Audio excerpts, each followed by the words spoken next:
Hi friends, welcome to Kannada moral stories. Suma ಜೊತೆ ನನ್ನ ಮದುವೆಯಾಗಿ ಇನ್ನು ಕೇವಲ 1 ತಿಂಗಳಷ್ಟೇ ಆಗಿತ್ತು. ಆಗಲೇ ನನಗೆ ವಿದೇಶದಿಂದ ಕೆಲಸಕ್ಕೆ ಆಫರ್ ಲೆಟರ್ ಬಂದಿತ್ತು. ವಿದೇಶದ ಕೆಲಸ, ಅದು ನನ್ನ ತಂದೆ ತಾಯಿಯ ಕನಸು. ಸುಮಾ ನನ್ನ ತಂದೆಯ ಸ್ನೇಹಿತರ ಮಗಳು. ಸುಮಾ ತುಂಬಾ ಸುಂದರವಾಗಿದ್ಲು. ಆದರೆ ಅಮ್ಮನಿಗೆ ಮಾತ್ರ ಸುಮಾ ಅಂದರೆ ಒಂದು ಚೂರು ಇಷ್ಟವಿರಲಿಲ್ಲ. ಯಾಕೆಂದ್ರೆ ಸುಮಾ ಬಡವರಾಗಿದ್ರು. ತುಂಬಾ ವರದಕ್ಷಿಣೆ ಕೊಡುವ ಹುಡುಗಿಯನ್ನು ನೋಡಿ ಮದುವೆ ಮಾಡಬೇಕು ಅಂತ ಅಮ್ಮ ಆಸೆ ಪಟ್ಟಿದ್ಲು. ಆದರೆ ಅಪ್ಪನ ಮಾತಿಗೆ ಬೆಲೆ ಕೊಟ್ಟು ಅಮ್ಮ ಈ ಮದುವೆಗೆ ಒಪ್ಪಿಕೊಂಡಿದ್ಲು. ಆಕೆಗೆ ಸುಮಾ ಮೇಲೆ ಇರುವ ದ್ವೇಷ ಮದುವೆಯ ದಿನವೇ ನನಗೆ ಗೊತ್ತಾಗಿತ್ತು. ನಾನು ಮದುವೆಯಾದ ಕೇವಲ 1 ತಿಂಗಳಲ್ಲೇ ಅಮೆರಿಕಾಗೆ ಹೊರಟೋಗಿದ್ದೆ. ಅಮೆರಿಕಾಗೆ ಹೋದ ನಂತರ ಅಲ್ಲಿ ನನಗೆ ಮೊದಲು ತುಂಬಾ ಕಷ್ಟವಾಗ್ತಿತ್ತು. ಯಾವಾಗಲೂ ಮನೆಯ ಚಿಂತೆ ಕಾಡ್ತಾ ಇತ್ತು. ಕೆಲಸದಿಂದ ಸಮಯ ಸಿಕ್ಕಾಗಿಲ್ಲ ನಾನು ಮನೆಗೆ ಫೋನ್ ಮಾಡ್ತಾ ಇದ್ದೆ. ವಿಡಿಯೋ ಕಾಲ್ನಲ್ಲಿ ನನ್ನ ಹೆಂಡತಿ ನನ್ನನ್ನು ನೋಡಿ ಅವಳು ಸಂತೋಷ ಪಡ್ತಾಳೆ ಅಂತ ನಾನು ಅಂದುಕೊಳ್ತಿದ್ದೆ. ತುಂಬಾ ಸಮಯ ನಾವಿಬ್ಬರು ಮಾತನಾಡಿಕೊಳ್ಳಬಹುದು ಅಂತ ನಾನು ಅಂದುಕೊಳ್ತಿದ್ದೆ. ಆದರೆ ನಾನು ಫೋನ್ ಮಾಡಿದಾಗೆಲ್ಲ ಸುಮಾ ತುಂಬಾ ಕಡಿಮೆ ಮಾತಾಡ್ತಿದ್ಲು.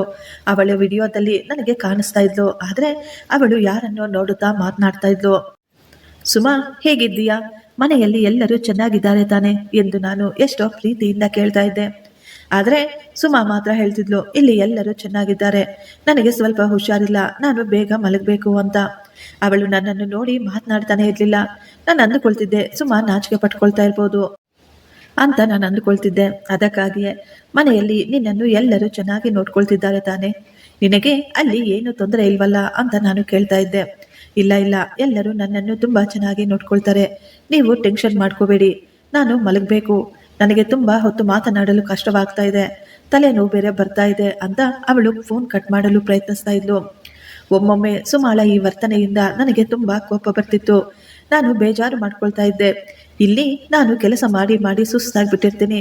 ನಿನ್ನ ಬಳಿ ಮಾತನಾಡಬೇಕು, ನಿನ್ನ ಧ್ವನಿ ಕೇಳಬೇಕು ಅಂತ ನಾನು ನಿನಗೆ ಫೋನ್ ಮಾಡ್ತೀನಿ. ಆದರೆ ನೀನು ಮಾತ್ರ ಯಾವಾಗ ಫೋನ್ ಕಟ್ ಮಾಡೋಣ ಅಂತ ಕಾಯ್ತಾ ಇರ್ತೀಯ. ಈಗ ತಾನೇ ನಾನು ಇನ್ನೂ ಫೋನ್ ಮಾಡಿದ್ದೀನಿ, ಅಷ್ಟರಲ್ಲೇ ಯಾಕೆ ಫೋನ್ ಕಟ್ ಮಾಡ್ತಾ ಇದೀಯಾ ಅಂತ ಹೇಳಿದಾಗ ಸುಮಾ ಬೇಸರವಾಗಿ ಹೇಳ್ತಿದ್ಲು, ನೀವು ಅಮೆರಿಕಾಗೆ ಹೋಗಿದ್ದೀರಾ ದುಡ್ಡು ಸಂಪಾದನೆ ಮಾಡಲು. ನೀವು ನಿಮ್ಮ ಕೆಲಸದ ಮೇಲೆ ಹೆಚ್ಚಿನ ಗಮನ ಕೊಡಿ. ಯಾವಾಗ ನೋಡಿದ್ರೂ ನನಗೆ ಯಾಕೆ ಫೋನ್ ಮಾಡ್ತಾ ಇರ್ತೀರಾ? ನನಗೂ ಮನೆಯಲ್ಲಿ 108 ಕೆಲಸ ಇರುತ್ತದೆ. ನನಗೆ ನನ್ನ ಹೆಂಡತಿಯ ಮೇಲೆ ತುಂಬಾ ಪ್ರೀತಿ ಇತ್ತು. ಪ್ರತಿದಿನ ನನ್ನ ಹೆಂಡತಿಯ ಜೊತೆ ಗಂಟೆಗಟ್ಟಲೆ ಮಾತನಾಡಬೇಕು ಅಂತ ನನಗೆ ಅನ್ನಿಸ್ತಾ ಇತ್ತು. ನೀನು ಇಲ್ಲದೆ ನಾನು ಇಲ್ಲಿ ಎಷ್ಟು ಒಂಟಿಯಾಗಿದ್ದೀನಿ ಅಂತ ಅವಳಿಗೆ ಹೇಳಬೇಕು ಅಂತ ಅನಿಸೋದು. ಆದರೆ ಅವಳಿಗೆ ನನ್ನ ಮೇಲೆ ಯಾವುದೇ ರೀತಿಯ ಇಂಟ್ರೆಸ್ಟ್ ಇರಲಿಲ್ಲ. ಒಂದು ವೇಳೆ ಸುಮಾಗೆ ನಾನಂದ್ರೆ ಇಷ್ಟವಿಲ್ವೇನೋ, ನನ್ನ ಮೇಲೆ ಅವಳಿಗೆ ಪ್ರೀತಿ ಇಲ್ವೇನೋ, ನಾನು ದೂರ ಇದ್ರೇನೆ ಅವಳು ಸಂತೋಷವಾಗಿ ಇರ್ತಾಳೇನೋ. ಮದುವೆಯಾದ ನಂತರ ಅವಳ ಜೊತೆ ಸರಿಯಾಗಿ ಸಮಯ ಕಳೆಯಲು ಸಾಧ್ಯವಾಗಲಿಲ್ಲ. ಅವಳನ್ನು ಒಂಟಿಯಾಗಿ ಬಿಟ್ಟು ಹೋಗಿದ್ದೀನಿ ಅಂತ ಅವಳು ನನ್ನ ಮೇಲೆ ಬೇಜಾರು ಮಾಡ್ಕೊಂಡಿರಬಹುದು ಅಂತ ನಾನು ಅಂದ್ಕೊಳ್ತಾ ಇದ್ದೆ. ಆದರೆ ನಾನು ಒಂದು ಸಾರಿ ಕೂಡ ಯೋಚಿಸಲಿಲ್ಲ ಅವಳು ಈ ರೀತಿ ಯಾಕೆ ನಡ್ಕೊಳ್ತಾ ಇದ್ದಾಳೆ ಅಂತ. ಸುಮಾ ಮನೆಯ ಎಲ್ಲ ಕೆಲಸ ಮಾಡಿ ಸುಸ್ತಾಗಿದ್ದಾಳೆ ಎಂದು ನಾನು ಅಂದ್ಕೊಬಿಟ್ಟಿದ್ದೆ. ನಾನು ಈಗ ವಿದೇಶಕ್ಕೆ ಬಂದು 6 ತಿಂಗಳು ಕಳೆದೋಗಿತ್ತು. ನನ್ನ ಕೆಲಸದಿಂದ ನನ್ನ ಬಾಸ್ ತುಂಬಾ ಸಂತೋಷವಾಗಿದ್ರು. ಅದಕ್ಕಾಗಿಯೇ ಅವರು ನನಗೆ 1 ತಿಂಗಳ ಕಾಲ ರಜೆ ಕೊಟ್ಟಿದ್ರು. ಹೊಸದಾಗಿ ಮದುವೆಯಾಗಿದ್ದೀಯಾ, ನಿನ್ನ ಮನೆಗೆ ಹೋಗಿ ಬಾ ಅಂತ ಹೇಳಿದ್ರು. ನನಗೆ ತುಂಬಾ ಸಂತೋಷವಾಗಿತ್ತು. ನಾನು ತಕ್ಷಣ ನನ್ನ ತಾಯಿಗೆ ಫೋನ್ ಮಾಡಿದೆ. ಅಮ್ಮ, ನನಗೆ 1 ತಿಂಗಳು ರಜೆ ಸಿಕ್ಕಿದೆ, ನಾನು ಮನೆಗೆ ಬರ್ತಾ ಇದ್ದೀನಿ, ಒಮ್ಮೆ ನಿಮ್ಮೆಲ್ಲರನ್ನು ನೋಡಿದ ಹಾಗೆ ಇರುತ್ತದೆ ಅಂತ ಹೇಳಿದಾಗ ನನ್ನ ತಾಯಿ ಸ್ವಲ್ಪ ಸಮಯ ಸುಮ್ಮನೆ ಇದ್ರು. ಅವರೇನು ಮಾತಾಡಲಿಲ್ಲ. ನಂತರ ಅವರು ಕೋಪದಿಂದ ಹೇಳಿದ್ರು, ಇಷ್ಟೊಂದು ಖರ್ಚು ಮಾಡುವ ಅಗತ್ಯವೇನಿದೆ? ನಿನಗೆ ಗೊತ್ತಲ್ವಾ ಅಲ್ಲಿಂದ ಇಲ್ಲಿ ಬರಲು, ಇಲ್ಲಿಂದ ಅಲ್ಲಿ ಹೋಗಲು ಟಿಕೆಟ್ ಎಷ್ಟೊಂದು ಕಾಸ್ಟ್ಲಿ ಅಂತ. ಅಷ್ಟು ದುಡ್ಡು ಖರ್ಚು ಮಾಡೋದಕ್ಕೆ ನಿನಗೇನು ಹುಚ್ಚು ಹಿಡಿದಿದೆಯಾ? ಅಮ್ಮ, ಅದಲ್ಲಮ್ಮ, ನಾನು ಇಲ್ಲಿಗೆ ಬಂದು 6 ತಿಂಗಳು ಕಳೆದೋಯ್ತಲ್ವಾ, ನನಗೆ ಇಲ್ಲಿ ಒಬ್ಬನೇ ಇರಲು ತುಂಬಾ ಬೇಜಾರಾಗ್ತಾ ಇದೆ ಅಂತ ಹೇಳಿದಾಗ ಅಮ್ಮ ಹೇಳಿದ್ಲು, ಅಷ್ಟೊಂದು ಎಮೋಷನಲ್ ಆಗುವ ಅವಶ್ಯಕತೆ ಇಲ್ಲ. ಆ ಟಿಕೆಟ್ ದುಡ್ಡು ನೀನು ಮನೆಗೆ ಕಳಿಸ್ಕೊಡು. ನಿನ್ನ ತಂಗಿಯ ಮದುವೆ ಕೂಡ ಫಿಕ್ಸ್ ಆಗ್ತಾ ಇದೆ, ಅವಳ ಮದುವೆ ಕೂಡ ಮಾಡಬೇಕು, ವರದಕ್ಷಿಣೆಯ ದುಡ್ಡು ಕೂಡ ಹೊಂದಿಸ್ಬೇಕು, ಅವಳಿಗೆ ಕೊಡುವ ಸಾಮಾನುಗಳನ್ನು ಕೊಂಡ್ಕೋಬೇಕು. ನೀನು ನಿನ್ನ ರಜೆಯನ್ನು ಕ್ಯಾನ್ಸಲ್ ಮಾಡಿಕೊ, ಓವರ್ ಟೈಮ್ ಕೆಲಸ ಮಾಡು, ಅದರಿಂದ ದುಡ್ಡು ಜಾಸ್ತಿ ಬರುತ್ತದೆ. ಅಮ್ಮನ ಮಾತು ಕೇಳಿ ನನಗೆ ತುಂಬಾ ಕೋಪ ಬಂದಿತ್ತು. ನನ್ನ ಹೆಂಡತಿಯನ್ನು ಮೀಟ್ ಮಾಡಲು ನನ್ನ ಹೃದಯ ಹಂಬಲಿಸ್ತಾ ಇತ್ತು. ನನಗನ್ನಿಸ್ತಿತ್ತು, ಒಂದು ಸಾರಿ ಸುಮಾ ಜೊತೆ ಮಾತನಾಡೋಣ, ಅವಳು ಯಾಕೆ ಇಷ್ಟೊಂದು ಬದಲಾಗಿ ಹೋಗಿದ್ದಾಳೆ ಅಂತ ಕೇಳೋಣ. ಆದರೆ ಅಮ್ಮನ ಆಜ್ಞೆಗೆ ಎದುರಾಗಿ ನಾನು ಏನೂ ಹೇಳಲು ಸಾಧ್ಯವಾಗಲಿಲ್ಲ. ನಾನು ಇಷ್ಟವಿಲ್ಲದ ಮನಸ್ಸಿನಿಂದ ನನ್ನ ರಜೆಯನ್ನು ಕ್ಯಾನ್ಸಲ್ ಮಾಡಿಕೊಂಡಿದ್ದೆ ಮತ್ತು ಮನೆಗೆ ಕೂಡ ಹೋಗಲಿಲ್ಲ. ನಾನು ಆಗಲೇ ಮನೆಗೆ ಹೋಗಿದ್ದಿದ್ರೆ ಎಷ್ಟೊಂದು ಚೆನ್ನಾಗಿರ್ತಿತ್ತು. ಅದೆಲ್ಲವೂ ನಡೆಯದೆ ತಡೆಯಬಹುದಾಗಿತ್ತು. ಅಮ್ಮನ ಮಾತು ಕೇಳಿ ನಾನು ರಜೆ ಕ್ಯಾನ್ಸಲ್ ಮಾಡಿಕೊಂಡಿದ್ದೆ. ಆದರೆ ನನಗೆ ತುಂಬ ದುಃಖವಾಗ್ತಿತ್ತು. ನನಗೆ ಸುಮಾ ಮೇಲೆ ಕೂಡ ಕೋಪ ಬಂದಿತ್ತು. ಅವಳು ಯಾಕೆ ಹಠ ಮಾಡಲಿಲ್ಲ ನನ್ನ ಗಂಡ ವಾಪಸ್ ಬರಬೇಕು ಅಂತ. ಒಂದು ವೇಳೆ ಸುಮಾ ಒಂದು ಸಾರಿ ಹೇಳಿದ್ರೆ ನನಗೆ ನಿಮ್ಮನ್ನು ನೋಡಬೇಕು ಅನ್ನಿಸ್ತಾ ಇದೆ, ತಕ್ಷಣ ಎಲ್ಲವನ್ನು ಬಿಟ್ಟು ಬಂದ್ಬಿಡಿ ಅಂತ. ನಾನು ಅಮ್ಮನ ಮಾತಿಗೆ ವಿರೋಧ ಮಾಡಿ ಟಿಕೆಟ್ ತೆಗೆದುಕೊಬರ್ತಿದ್ದೆ. ನಾನು ಈಗ ಓವರ್ ಟೈಮ್ ಕೆಲಸ ಮಾಡ್ತಾ ಇದ್ದೆ. ಒಂದು ಮಿಷನ್ ರೀತಿ ನಾನು ಕೆಲಸ ಮಾಡ್ತಿದ್ದೆ. ನನ್ನ ತಂಗಿಯ ಮದುವೆ ಫಿಕ್ಸ್ ಆಗಿತ್ತು. ನಾನು ಕಷ್ಟಪಟ್ಟು ಸಂಪಾದನೆ ಮಾಡಿ ದುಡ್ಡನ್ನು ಮನೆಗೆ ಕಳಿಸ್ಕೊಡ್ತಾ ಇದ್ದೆ. ನನ್ನ ತಂಗಿಯ ಮದುವೆ ತುಂಬಾ ಗ್ರ್ಯಾಂಡ್ ಆಗಿ ನಡಿಬೇಕು ಅಂತ. ಆ ದಿನ ರಾತ್ರಿ ನನ್ನ ಹೃದಯ ಜೋರಾಗಿ ಹೊಡ್ಕೊಳ್ತಾ ಇತ್ತು. ಮನೆಗೆ ಹೋಗಲೇ ಯಾಕೋ ಭಯವಾಗ್ತಿತ್ತು. ಇಲ್ಲಿ ನೋಡಿದರೂ ಸುಮಾ ಕಾಣಿಸ್ತಾ ಇದ್ಲು. ಯಾಕೋ ಅವಳು ಅಳುತ್ತಿರುವ ಹಾಗೆ ಅನ್ನಿಸ್ತಾ ಇತ್ತು. ಮನೆಗೆ ಹೋಗದೆ ನಾನೀಗ ಒಂದು ಪಾರ್ಕಿಗೆ ಹೋಗಿದ್ದೆ. ಅಲ್ಲಿ ನನಗೆ ಒಬ್ಬ ವ್ಯಕ್ತಿ ಸಿಕ್ಕಿದ್ರು. ಆ ವ್ಯಕ್ತಿಯ ವಯಸ್ಸು ಸುಮಾರು 45ರಿಂದ 50 ವರ್ಷ ಇರಬಹುದೇನೋ. ಆತನ ಕಣ್ಣುಗಳಲ್ಲಿ ತುಂಬಾ ದುಃಖ, ನೋವು ತುಂಬಿತ್ತು. ಆತ ಅಳುತ್ತಾ ಒಂದು ಮೂಲೆಯಲ್ಲಿ ಕುಳಿತುಕೊಂಡಿದ್ರು. ನಾನು ಈಗ ಆತನ ಬಳಿ ಹೋಗಿ ಕುಳಿತುಕೊಂಡು ಆತನನ್ನು ಮಾತನಾಡಿಸಿದೆ. ಅವರು ನನ್ನನ್ನು ನೋಡಿ ನಿಧಾನವಾಗಿ ಮಾತನಾಡುತ್ತಾ, ನೀವು ಇಂಡಿಯಾದಿಂದ ಬಂದಿದ್ದೀರಾ ಅಂತ ಕೇಳಿದ್ರು. ಹೌದು ಅಂತ ಹೇಳಿದೆ. ಇಂಡಿಯಾದಲ್ಲಿ ನನ್ನವರು ಕೂಡ ಇದ್ದಾರೆ. ಅವರ ಸಂತೋಷಕ್ಕಾಗಿ ನಾನು ಈ ವಿದೇಶದಲ್ಲಿ ನನ್ನ ಜೀವನ ಸವೆಸ್ತಾ ಇದ್ದೀನಿ. ಆತನ ಮಾತುಗಳು ನನಗೆ ಆಶ್ಚರ್ಯ ತರಿಸಿತ್ತು. ಈಗ ನಾವಿಬ್ರು ಮಾತನಾಡ್ಕೊಳ್ತಾ ಇದ್ವು. ಅವರು ಹೇಳಿದ್ರು, ನಾನು ಪ್ರತಿದಿನ ಸಾಯಂಕಾಲ ಇಲ್ಲಿ ಬಂದು ಕುಳಿತುಕೊಳ್ತೀನಿ. ಈ 4 ಗೋಡೆಗಳ ಮಧ್ಯೆ ಒಂಟಿಯಾಗಿ ನನ್ನಿಂದ ಇರೋಕ್ಕಾಗ್ತಾ ಇಲ್ಲ. ಅವರು ನನ್ನ ಜೊತೆ ಮನ ಬಿಚ್ಚಿ ಮಾತನಾಡ್ತಾ ಇದ್ರು. ನನಗನ್ನಿಸ್ತಾ ಇತ್ತು ಅವರು ಕೂಡ ನನ್ನಂತೆಯೇ ಒಂಟಿಯಾಗಿ ನಮ್ಮವರಿಂದ ದೂರವಾಗಿದ್ರು ಅಂತ. ನಾವಿಬ್ಬರು ಈಗ ಒಳ್ಳೆಯ ಸ್ನೇಹಿತರಾಗ್ಬಿಟ್ಟಿದ್ವಿ. ಪ್ರತಿದಿನ ಪಾರ್ಕಿನಲ್ಲಿ ಮೀಟ್ ಮಾಡ್ತಾ ಇದ್ವಿ. ಒಂದು ದಿನ ನಾನು ಅವರ ಬಳಿ ಕೇಳಿದೆ, ಅಂಕಲ್, ನಿಮ್ಮ ವಯಸ್ಸು ಸುಮಾರು 50 ಇರಬಹುದು ಅನ್ನಿಸ್ತಾ ಇದೆ. ಆದ್ರೆ ನಿಮ್ಮನ್ನು ನೋಡಿದ್ರೆ 80 ವರ್ಷದವರ ರೀತಿ ಕಾಣಿಸ್ತಾ ಇದ್ದೀರಲ್ಲ, ಯಾಕೆ ಅಂತ. ಅವರು ನಗುತ್ತಾ ನಿಧಾನವಾಗಿ ಹೇಳಿದ್ರು, ನೀವು ಇನ್ನು ವಯಸ್ಸಿನಲ್ಲಿದ್ದೀರಾ, ಹೊಸದಾಗಿ ಇಲ್ಲಿಗೆ ಬಂದಿದ್ದೀರಾ. ಅವರು ಈಗ ತಮ್ಮ ಕಥೆಯನ್ನು ಹೇಳಲು ಶುರು ಮಾಡಿದ್ರು. ನಾನಿಲ್ಲಿ ಬಂದಾಗ ನಿನ್ನಂತೆಯ ವಯಸ್ಸಿನಲ್ಲಿದ್ದೆ. ತುಂಬಾ ಸುಂದರವಾಗಿ ಕೂಡ ಇದ್ದೆ. ಹೊಸದಾಗಿ ಮದುವೆಯಾಗಿತ್ತು. ಮದುವೆಯಾದ 2 ತಿಂಗಳಿಗೆ ನಾನಿಲ್ಲಿಗೆ ಬಂದುಬಿಟ್ಟಿದ್ದೆ. ನನ್ನ ಹೆಂಡತಿ ರಮ್ಯಾ ತುಂಬಾ ಸುಂದರವಾಗಿದ್ಲು. ತುಂಬಾ ಅಮಾಯಕ ಹೆಣ್ಣು. ಕಣ್ಣುಗಳಲ್ಲಿ 100 ಕನಸು ಹೊತ್ತು ನನ್ನನ್ನು ಮದುವೆಯಾಗಿ ನನ್ನ ಕೈ ಹಿಡಿದು ನನ್ನನ್ನು ನಂಬಿ ಬಂದಿದ್ಲು. ಆದ್ರೆ ನನ್ನ ಹೆಗಲ ಮೇಲೆ 4 ತಂಗಿಯರ ಮದುವೆಯ ಜವಾಬ್ದಾರಿ ಇತ್ತು. ನನ್ನ ತಂದೆ ಅವರು ಮೊದಲೇ ತೀರಿಕೊಂಡ್ಬಿಟ್ಟಿದ್ರು. ನಮ್ಮ ಮನೆಯಲ್ಲಿ ನಾನೊಬ್ಬನೇ ದುಡಿಯುವ ಗಂಡಸು. ನಾನು ಇಲ್ಲಿ ಟ್ಯಾಕ್ಸಿ ಓಡಿಸ್ತಾ ಇದ್ದೆ. ಹಗಲು ರಾತ್ರಿ ಎನ್ನದೆ 2 ಕೆಲಸ ಮಾಡ್ತಾ ಇದ್ದೆ. ಪ್ರತಿ ತಿಂಗಳು ತಪ್ಪದೆ ನನ್ನ ತಾಯಿಗೆ ದುಡ್ಡು ಕಳಿಸ್ಕೊಡ್ತಾ ಇದ್ದೆ. ನನ್ನ ಜವಾಬ್ದಾರಿ ಬೇಗ ಮುಗಿಯಲಿ, ನನ್ನ ತಂಗಿಯರ ಮದುವೆ ಗೌರವವಾಗಿ ನಡೆದು ಹೋಗಲಿ, ಅವರಿಗೆ ಯಾವುದೇ ರೀತಿಯ ಕೊರತೆ ಇರಬಾರ್ದು. ನನ್ನ ಈ ಜವಾಬ್ದಾರಿ ಬೇಗ ಮುಗಿಸಿ ನನ್ನ ಹೆಂಡತಿಯ ಬಳಿ ವಾಪಸ್ ಹೊರಟು ಹೋಗ್ಬೇಕು ಅಂದ್ಕೊಳ್ತಿದ್ದೆ. ಆ ಸಮಯದಲ್ಲೇ ನನ್ನ ಹೆಂಡತಿ ಗರ್ಭಿಣಿ ಕೂಡ ಆಗಿದ್ಲು. ಆದ್ರೆ ನನಗೆ ಮನೆಗೆ ಹೋಗ್ಲಾಗ್ಲಿಲ್ಲ. ಯಾಕೆಂದ್ರೆ ಖರ್ಚುಗಳು ತುಂಬಾ ಜಾಸ್ತಿ ಇದ್ವು. ಅಮ್ಮ ಹೇಳ್ತಾ ಇದ್ಲು, ನೀನು ಈಗಲೇ ಬರೋ ಅವಶ್ಯಕತೆ ಇಲ್ಲ, ಮೊದಲು ದುಡ್ಡನ್ನು ಸಂಪಾದನೆ ಮಾಡು, ನಿನ್ನ ತಂಗಿಯರ ಜವಾಬ್ದಾರಿ ತೀರಿಸು ಅಂತ. ನನ್ನಿಂದ ಅಮ್ಮನ ಮಾತು ನಿರಾಕರಿಸಲಾಗ್ಲಿಲ್ಲ. ತಲೆ ಬಗ್ಗಿಸಿಕೊಂಡು ಅವಳ ಮಾತು ಕೇಳ್ತಾ ಇದ್ದೆ. ಅವರು ಅಳುತ್ತಾ ಕಣ್ಣರಲ್ಲಿ ನೀರು ತುಂಬಿಕೊಂಡು ಹೇಳಿದ್ರು, 4 ತಂಗಿಯರ ಮದುವೆ ಮಾಡ್ತಾ ಮಾಡ್ತಾ ನನ್ನ ಯೌವನವೆಲ್ಲ ಕಳೆದು ಹೋಯಿತು. ಈ ದೇಶದಲ್ಲಿ 20 ವರ್ಷ ಕಳೆದು ಬಿಟ್ಟೆ. ನಾನು ಇಲ್ಲಿ ಬಂದ ಮೇಲೆ ನನ್ನ ಮಗಳು ಹುಟ್ಟಿದ್ಲು. ಅವಳು ಈಗ ಬೆಳೆದು ದೊಡ್ಡವಳಾಗ್ಬಿಟ್ಟಿದ್ಲು. ಆದರೆ ಒಂದೇ ಒಂದು ಸಾರಿ ಕೂಡ ನಾನು ನನ್ನ ದೇಶಕ್ಕೆ ಹೋಗ್ಲಿಲ್ಲ. ನನ್ನ ಹೆಂಡತಿ ಮಕ್ಕಳನ್ನು ನೋಡ್ಲು. ಯಾವಾಗಾದ್ರೂ ಮನೆಗೆ ಹೋಗ್ಬೇಕು ಅಂತ ನಾನು ಯೋಚಿಸಿದ್ರೆ ಆಗ್ಲೇ ಅಮ್ಮ ಹೇಳ್ತಾ ಇದ್ಲು, ನಿನ್ನ ತಂಗಿ ಬಸರಿಯಾಗಿದ್ದಾಳೆ, ಅವಳಿಗೆ ಮಗು ಹುಟ್ಟುವ ಸಮಯ ಹತ್ತಿರ ಬಂದಿದೆ. ಇನ್ನೊಬ್ಬ ತಂಗಿಗೆ ಏನೋ ಸಮಸ್ಯೆ ಇದೆ, ನನಗೆ ಹುಷಾರಿಲ್ಲ, ಮನೆ ರೆಡಿ ಮಾಡಿಸ್ಬೇಕು ಅಂತ. ಇದಕ್ಕೆಲ್ಲ ದುಡ್ಡು ಬೇಕಿತ್ತು. ನನ್ನ ತಾಯಿಯ ಪಾಲಿಗೆ ನಾನು ಕೇವಲ ದುಡ್ಡು ಪ್ರಿಂಟ್ ಮಾಡುವ ಒಂದು ಮಿಷನ್ ಆಗಿದ್ದೆ ಅಷ್ಟೇ. ನಾನೀಗ ಕೇಳಿದೆ, ಮತ್ತೆ ನಿಮ್ಮ ಹೆಂಡತಿ ಎಂದು. ಆ ಮಾತನ್ನು ಕೇಳಿ ಅವರು ಜೋರಾಗಿ ಅಳಲು ಶುರು ಮಾಡಿದ್ರು. ಅಲ್ಲಿದ್ದ ಕೆಲವರು ನಮ್ಮನ್ನೇ ನೋಡ್ತಾ ಇದ್ರು. ಆದ್ರೆ ಅಂಕಲ್ಗೆ ಯಾವ ಚಿಂತೆ ಇರಲಿಲ್ಲ.